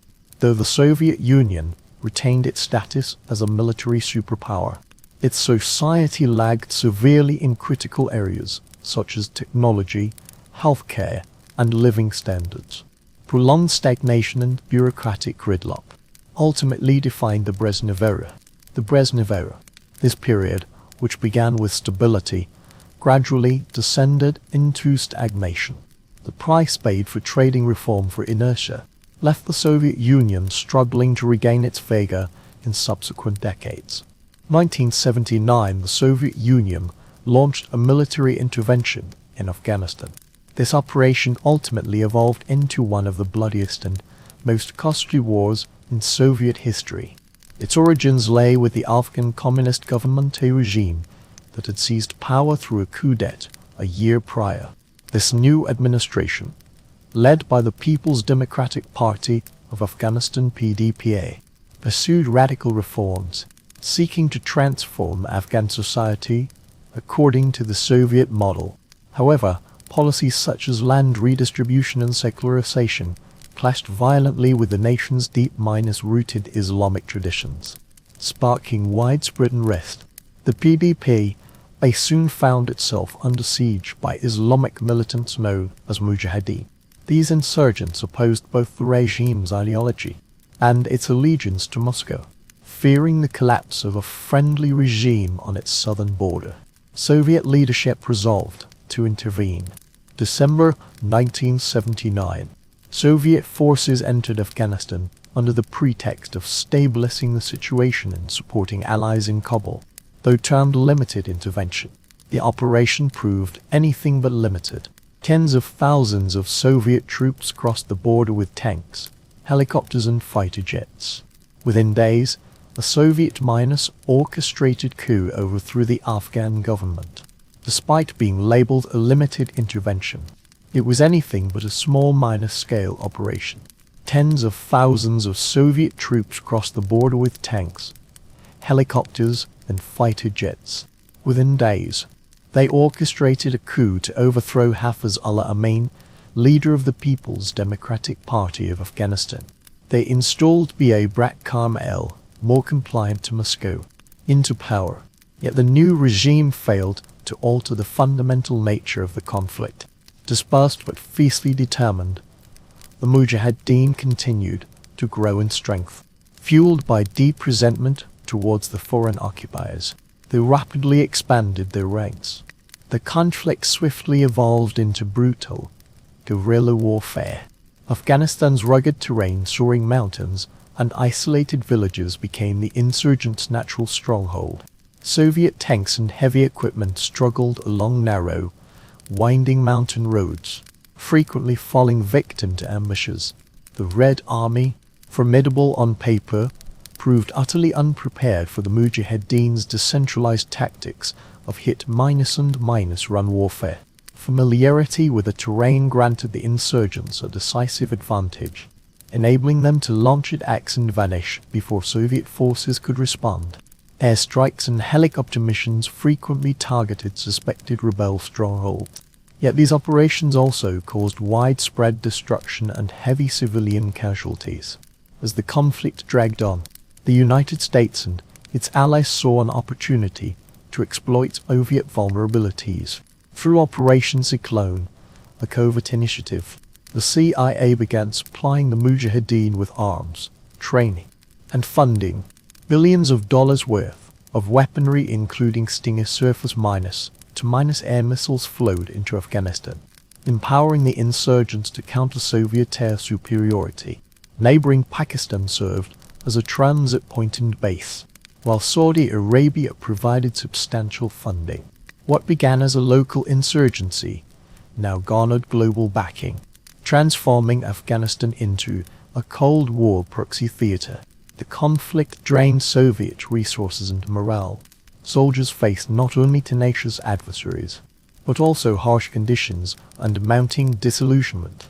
Many conscripts, initially fighting a localized insurgency, now found themselves in a conflict with global backing, transforming Afghanistan into a Cold War proxy theater.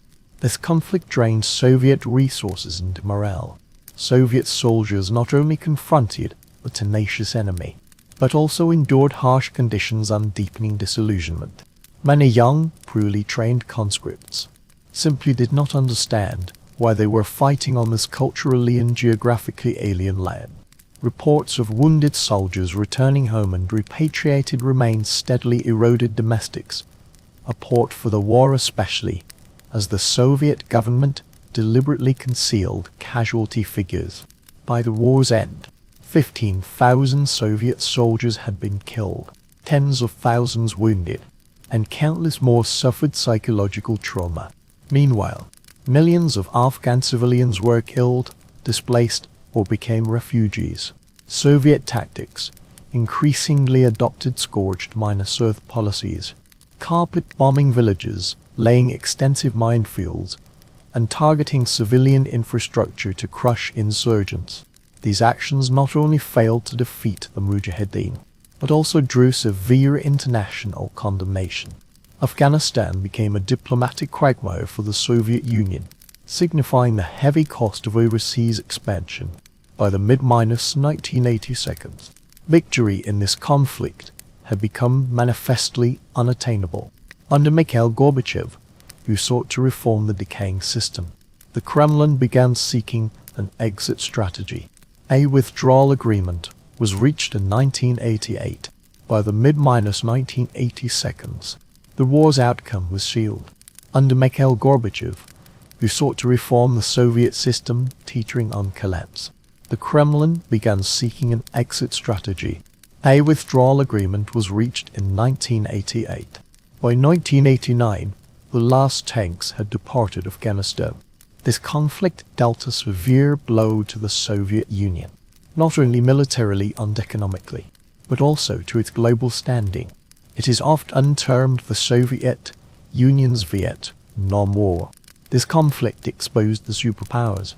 In 1985, Mikhail Gorbachev, aged 54, was elected General Secretary of the Communist Party of the Soviet Union. This new leader stood in stark contrast to the entrenched, rigid old guard. Gorbachev harbored a vision for reform, seeking to salvage socialism by modernizing the increasingly fragile Soviet system. His core policies of perestroika restructuring and glasnost openness swiftly became the blueprint for change. Yet this reform, intended to rein in inefficiency, evolved into a wave of uncontrolled transformation. Meaning restructure, the reform aimed to revitalize an economy stagnated by decades of rigid central planning. Gorbachev implemented measures permitting partial market mechanisms, including small minor-scale private ownership and greater autonomy for state enterprises. Managers were required to independently enhance efficiency and output. He simultaneously scaled back heavy industry to develop consumer goods, attempting to alleviate public resentment over persistent shortages. Yet these changes not only failed to benefit the economy, but plunged it into chaos. Without a clear competitive framework or regulatory mechanisms, production ground to a halt. Supply chain disruptions exacerbated existing shortages. As Gorbachev sought to stabilize the system, inflation surged dramatically. Public confidence in the reforms rapidly collapsed. Concurrently, the glasnost policy fundamentally reshaped the socio-political landscape. For the first time, the government was encouraged to pursue transparency, censorship eased, and the media gained freedom to report on political corruption, environmental disasters, and historical missteps. Issues suppressed for decades came to the surface. This new openness confronted Soviet citizens with historical truths, the brutality of Stalin's purges, the hidden costs of the Afghan war. Public debate raged fiercely. Underground literature, known as samizdat, circulated openly. Works previously banned, such as the Gulag Archipelago, were published. Those eager to understand their nation's reality had to read them. Yet this transparency came at a high cost. Openness failed to forge a consensus on reform. Instead, it fueled anger, empowering nationalist movements and other critical forces within the constituent republics. Evidently, Gorbachev's policies were unleashing pent-up resentment across the entire Soviet Union, on a scale far exceeding Moscow's control. Decades of suppressed ethnic tensions and independence demands began to boil over. In the Baltic republics of Lithuania, Latvia, and Estonia, open calls for secession began challenging the very foundations of Soviet unity. Even within Russia itself, trust in the party continued to erode. Reformists criticized Gorbachev for insufficient reform. Hardliners accused him of outright betrayal of socialism. Caught between these opposing forces, Gorbachev found himself unable to fully satisfy either side. Internationally, Gorbachev took major steps to ease Cold War tensions. He initiated disarmament talks with the United States, ultimately signing agreements such as the Intermediate-Range Nuclear Forces Treaty, entirely eliminating entire classes of nuclear weapons. His charisma and approach earned international acclaim, and he was widely praised for ending decades of arms race. Yet these achievements scarcely enhanced his domestic standing. Many Conservative Party members viewed his willingness to engage with the West as dangerous weakness. Beyond political isolation and economic hardship, Gorbachev's reforms also triggered fresh cultural upheaval. The policy of openness spawned a wave of investigative journalism. Newspapers published accounts of genuine crimes, corruption scandals, and long-minus concealed government scandals. Reports on the horrors of Soviet labor camps, the terror of Stalin's purges, and even recent disasters like the Chernobyl nuclear accident shocked the public. Readers devoured these publications that helped them understand history, yet grew increasingly resentful of the present. But the most obvious side effect of openness was perhaps the public's reaction to freedom itself. Soviet citizens, conditioned by decades of fear and repression, struggled to adapt to this new openness.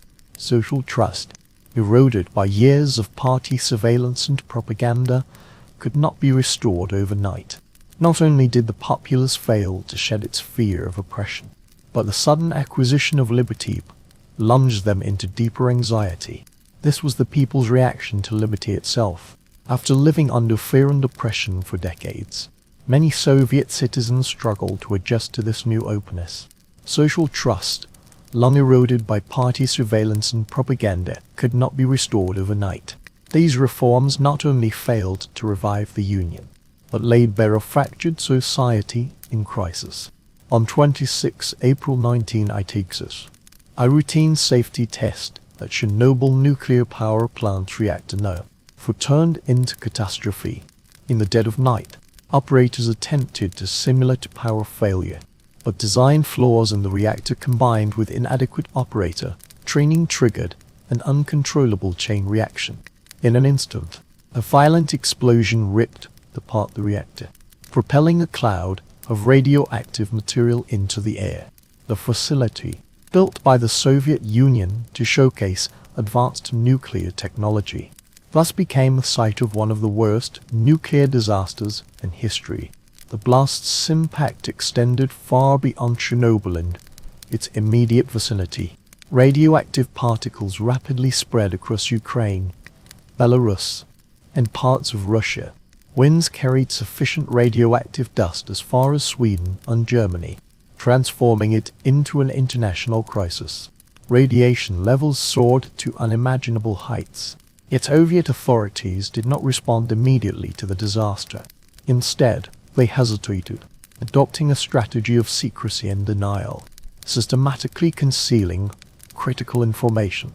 Even after the reactor's destruction, official evacuation orders were delayed for nearly 2 days. Pripyat, the city closest to the plant, continued operating as normal, its residents subtly unaware they were enveloped in lethal radiation. When concealment became impossible, over 49,000 residents of Pripyat were urgently evacuated, abandoning homes, livelihoods and possessions within hours. Over 100,000 people from surrounding areas were forcibly relocated from towns. Many would suffer radiation doses affecting them for years. Even as Western nations began detecting suspicious high radiation levels crossing borders, authorities persisted in downplaying the risks. When Sweden detected a surge in radioactive material thousands of miles away and demanded explanations, the Soviet government was finally compelled to acknowledge the accident. Cleaning up Chernobyl became an immense undertaking. The state dubbed it an operation of cleansing, cloaked in patriotic rhetoric. This liquidation operation mobilized over 600 Zara workers for damage control. Soldiers, miners, firefighters and engineers, dubbed liquidators, were dispatched to hazardous zones without adequate preparation or protective gear. Many worked alongside the reactor wreckage. Using only shovels and hand tools, they cleared radioactive debris. Radiation levels were so high they rendered advanced instruments inoperative. These workers constructed a colossal concrete sarcophagus to seal reactor 4 as a measure to prevent further radioactive leakage. Yet for many liquidators, radiation exposure led to radiation sickness, long-term health issues, or death. The Chernobyl incident cast a harsh spotlight on the Soviet system, exposing deep-seated flaws beyond the disaster itself. Investigations revealed safety protocols had been systematically undermined. Issues were ignored. Engineers' warnings suppressed. Even the reactor design, touted as a pinnacle of Soviet scientific innovation, contained known fatal flaws. It became dangerously unstable during low-power tests, as occurred that very night. Crucially, Chernobyl exposed bureaucracy, how bureaucracy and passing paralyzed effective action, resulting in needless loss of life. The Soviet government's sluggish response confirmed public suspicions deepening under Gorbachev's glasnost policy, truth concealed to preserve appearances. The disaster's consequences extended far beyond structural damage and soil contamination. Chernobyl's lingering legacy includes the still disputed human toll. Thousands of cancer diagnoses linked to radiation exposure. Countless citizens bear the trauma of displacement and upheaval in their lives. The exclusion zone within 30 kilometers of the reactor remains uninhabited decades later, a ghost town frozen in time. The most shocking example of official indifference emerged days after the explosion in Kiev, approximately 100 kilometers from the reactor. Children were still marched under skies laden with radioactive particles for May Day celebrations. Postponing public events would have signaled acknowledgement of the disaster's severity, precisely what the government feared most. These decisions only came to light years later, further deepening the distrust between citizens and the state. If Gorbachev's policy of glasnost first dawned a glimmer of truth, Chernobyl utterly flung open the door to reality. Inspired by Gorbachev's reforms, Eastern European popular movements began openly driving change. The pivotal turning point in this disintegration lay in Gorbachev's deliberate abandonment of Brezhnevism. The policy established after the 1968 invasion of Czechoslovakia that had provided justification for military intervention to uphold communist rule across Eastern Europe. Gorbachev's policy shift signaled to Soviet satellite states that pursuing reform or change would no longer face armed intervention. This represented not merely a major shift in Soviet foreign policy, but also exposed Moscow's diminishing control over the region. With the threat of tanks rolling into capitals now removed, leaders and citizens alike sprang into action. Revolution began quietly taking root, yet spread rapidly. In Poland, the Solidarity trade union, operating underground for years, finally gained legal status. In June 1989, the first genuinely free elections in decades were held. Reformists achieved a resounding victory. Simultaneously, Hungary witnessed a wave of transformation. Its legal system, border policies, and leadership underwent successive changes. The decision to open Hungary's border with Austria triggered a chain reaction. Thousands of East Germans seized the opportunity to flee to the west. This precipitated a political crisis in Berlin. East Germany, a symbol of Soviet control in Europe, faced a new wave of protest.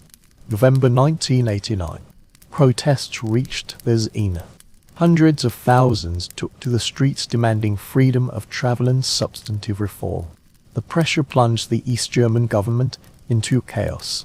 On the evening of 9 November, an ill-prepared official mistakenly announced the immediate opening of the border. Crowds surged towards the Berlin Wall, a barrier symbolizing material and ideological division that had stood for nearly 3 decades. Within hours, the Berlin Wall was breached. People on both sides celebrated, hammering away at the concrete walls, symbolically and physically dismantling the system that had divided families and nations. Images of the Berlin Wall's collapse spread across the globe, becoming an enduring symbol of the Soviet era's end in Eastern Europe. Soon other dominoes began to fall. Czechoslovakia's Velvet Revolution, so named for its peaceful nature, overturned the communist government within weeks. Persistent public protests in Bulgaria forced the long-minus ruling regime to step down. Romania underwent the most violent upheaval. An armed uprising toppled the brutal dictator Nicolae Ceausescu. He and his wife were arrested and executed on Christmas Day, 1989. A televised trial and execution drew a grim conclusion to decades of iron-fisted rule endured by Romanians. For the Soviet Union, these days of turmoil represented a seismic loss. Eastern Europe had long served as its buffer zone. These nations symbolized not only ideological triumph, but also territorial security.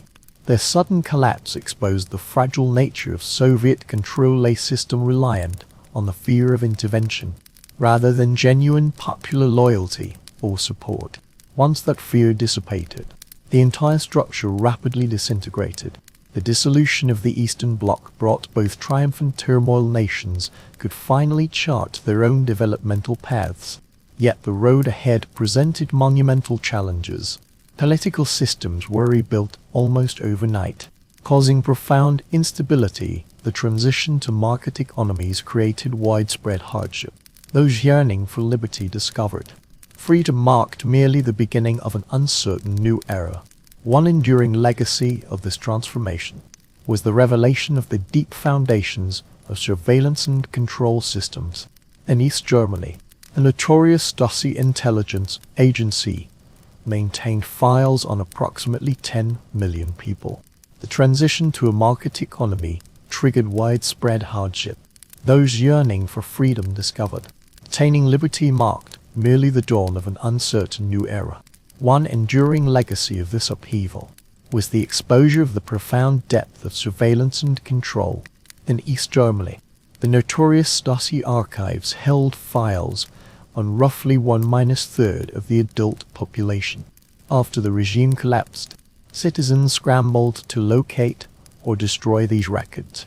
Their contents revealed the suffocating nature of life under the minus clock surveillance. In August 1991, as the Soviet Union teetered on the brink of collapse, a desperate group of hardline officials, a faction of hardline officials, made a final stand. This State Emergency Committee comprised senior officials from the KGB, the military, and Gorbachev's government. They vehemently opposed the pace and scale of Gorbachev's reforms, particularly his democratization initiatives and willingness to loosen control over the Constituent Republic.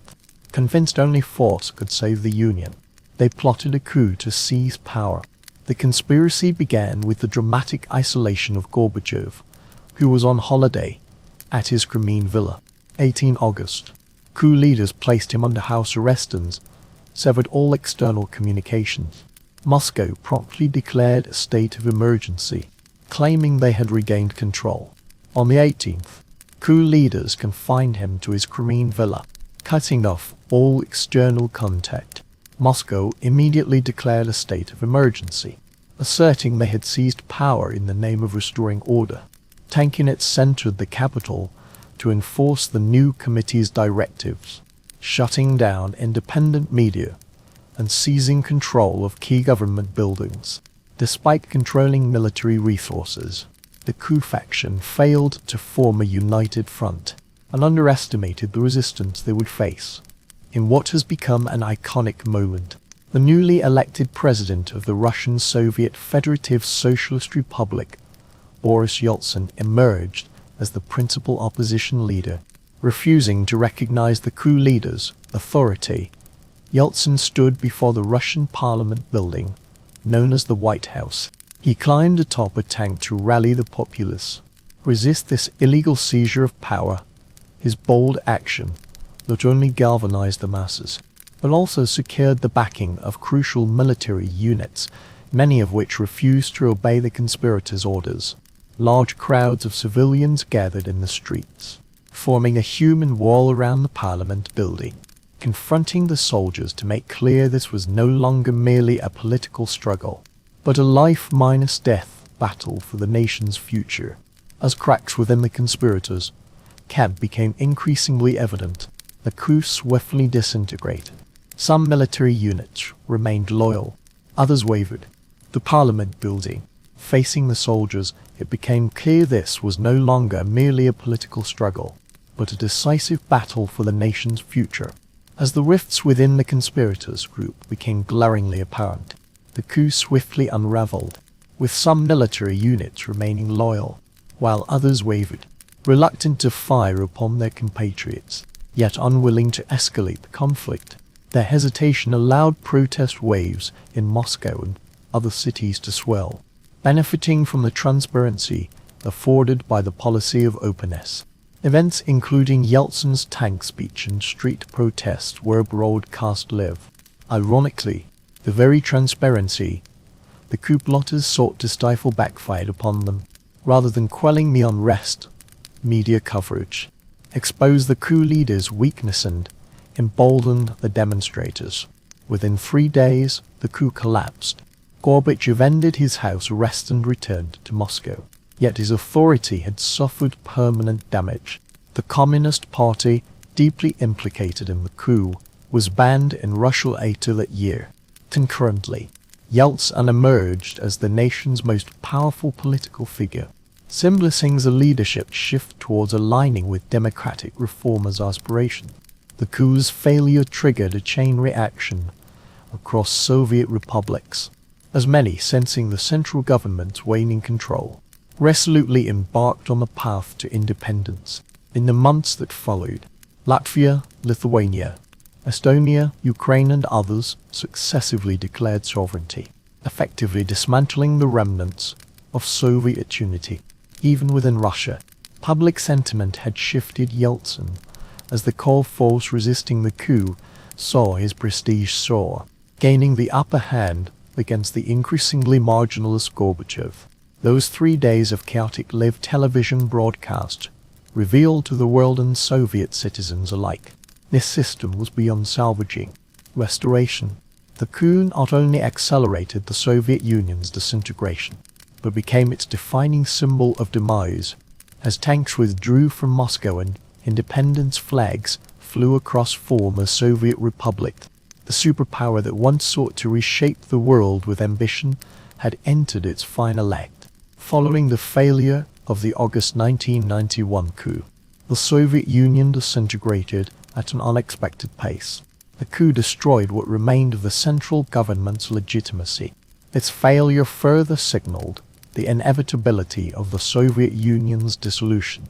The dissolution of the Soviet Union. Across the 15 Soviet republics, a wave of independence swept through with unprecedented force. Ukraine, the second-largest republic, declared independence days after the coup. Belarus and the Baltic states, long resisting Soviet rule, followed suit. Each declaration of independence further fractured the Union. Hopes of reversing the situation had vanished. Politically marginalist, Mikhail Gorbachev attempted to salvage the Soviet Union through negotiation. He proposed a federal system granting greater autonomy to the republics while retaining a central government. Yet the republics were no longer willing to accept a half-minus measure. The concept of sovereignty had taken root. Leaders across the former Soviet territories viewed complete independence as an attainable goal. Even under the premise of retaining a central government, the notion of maintaining ties with Moscow remained unacceptable. Greater autonomy for the republics, whilst preserving the central government.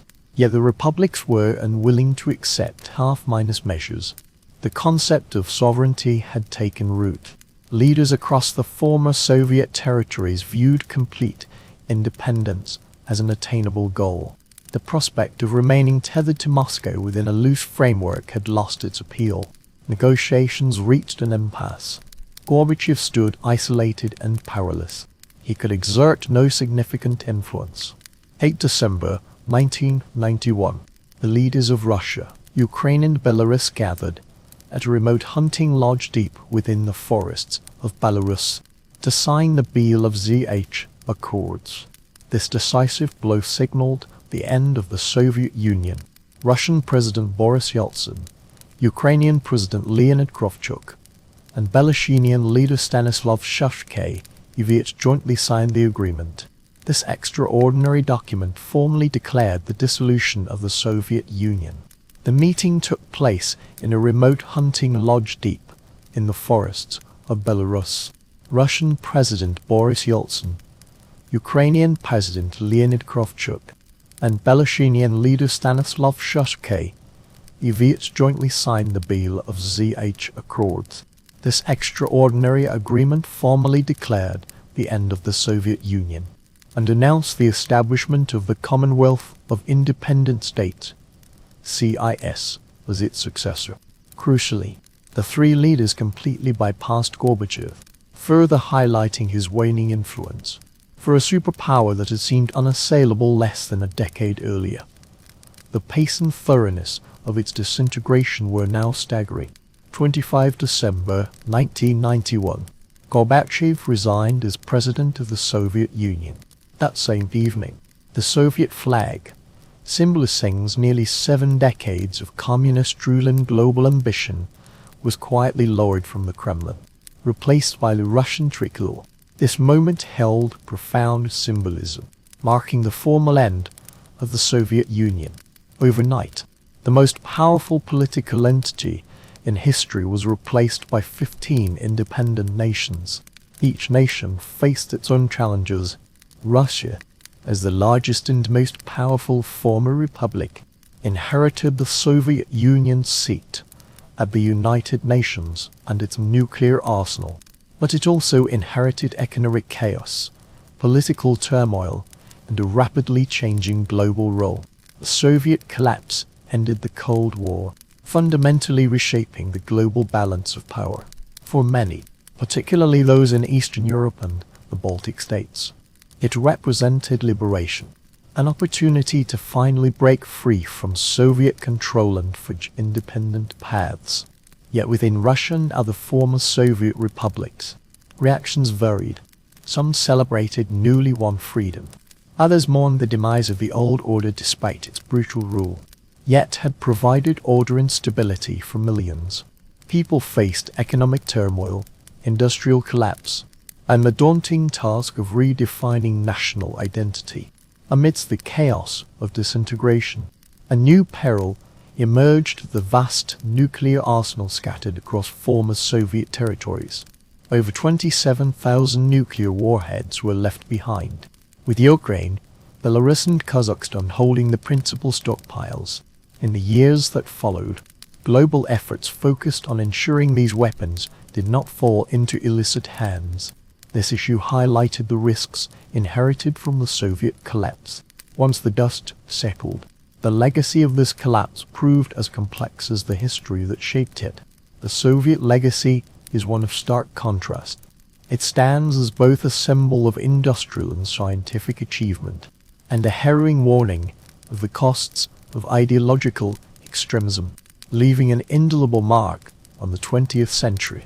For nearly 7 decades, the Soviet Union reshaped the global political landscape, transforming the agrarian Russian Empire into a nuclear superpower. Yet this transformation came at immense cost: collectivizations minus induced famine, state purges, mass labor camps, and systematic suppression of individual freedoms. Though now dissolved, the Soviet Union's contributions continue to reverberate globally.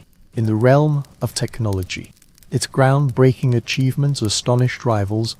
The 1957 launch of Sputnik marked humanity's first foray into space, igniting the space race. Soviet engineers and cosmonauts continually pushed exploration boundaries, from Yuri Gagarin, becoming the first human in orbit, to constructing the ambitious Mir space station, precursor to today's International Space Station. These accomplishments cemented the USSR's status as a scientific powerhouse, a source of pride for former Soviet nations, particularly Russia, to this day. The Soviet Union also established a comprehensive education system, dramatically raising literacy rates across vast territories once plagued by illiteracy under terrorist rule. A nationwide education campaign flourished. The arts, particularly music, ballet, and cinema, thrived under state patronage.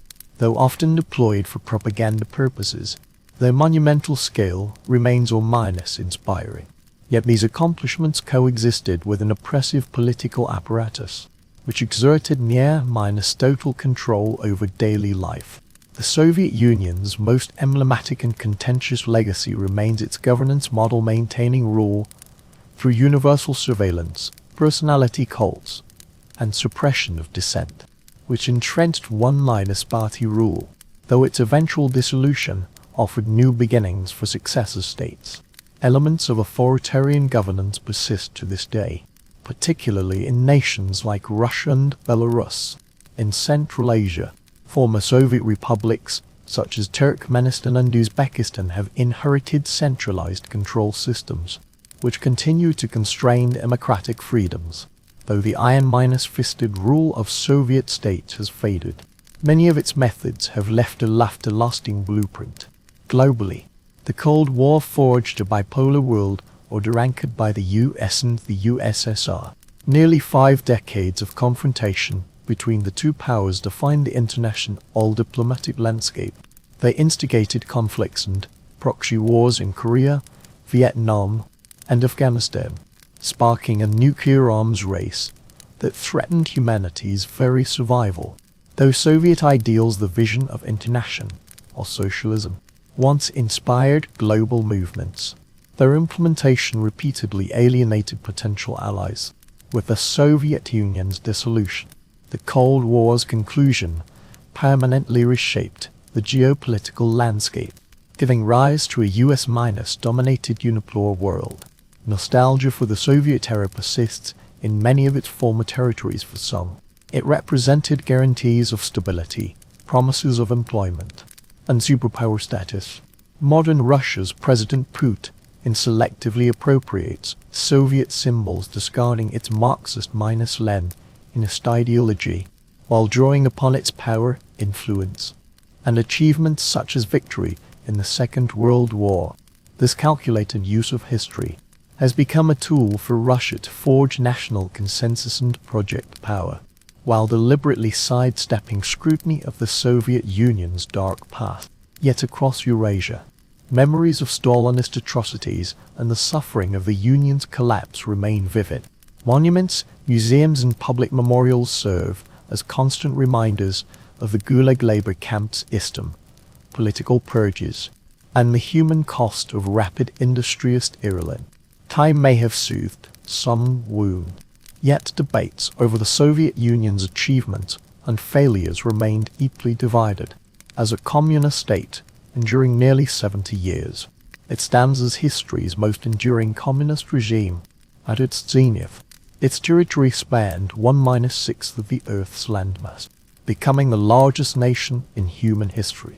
This nation was founded upon ambition, yet ultimately consumed by its own contradictions. Its legacy remains an enigma to this day, both the pinnacle of human ingenuity and a cautionary tale of the price paid when power spirals out of control.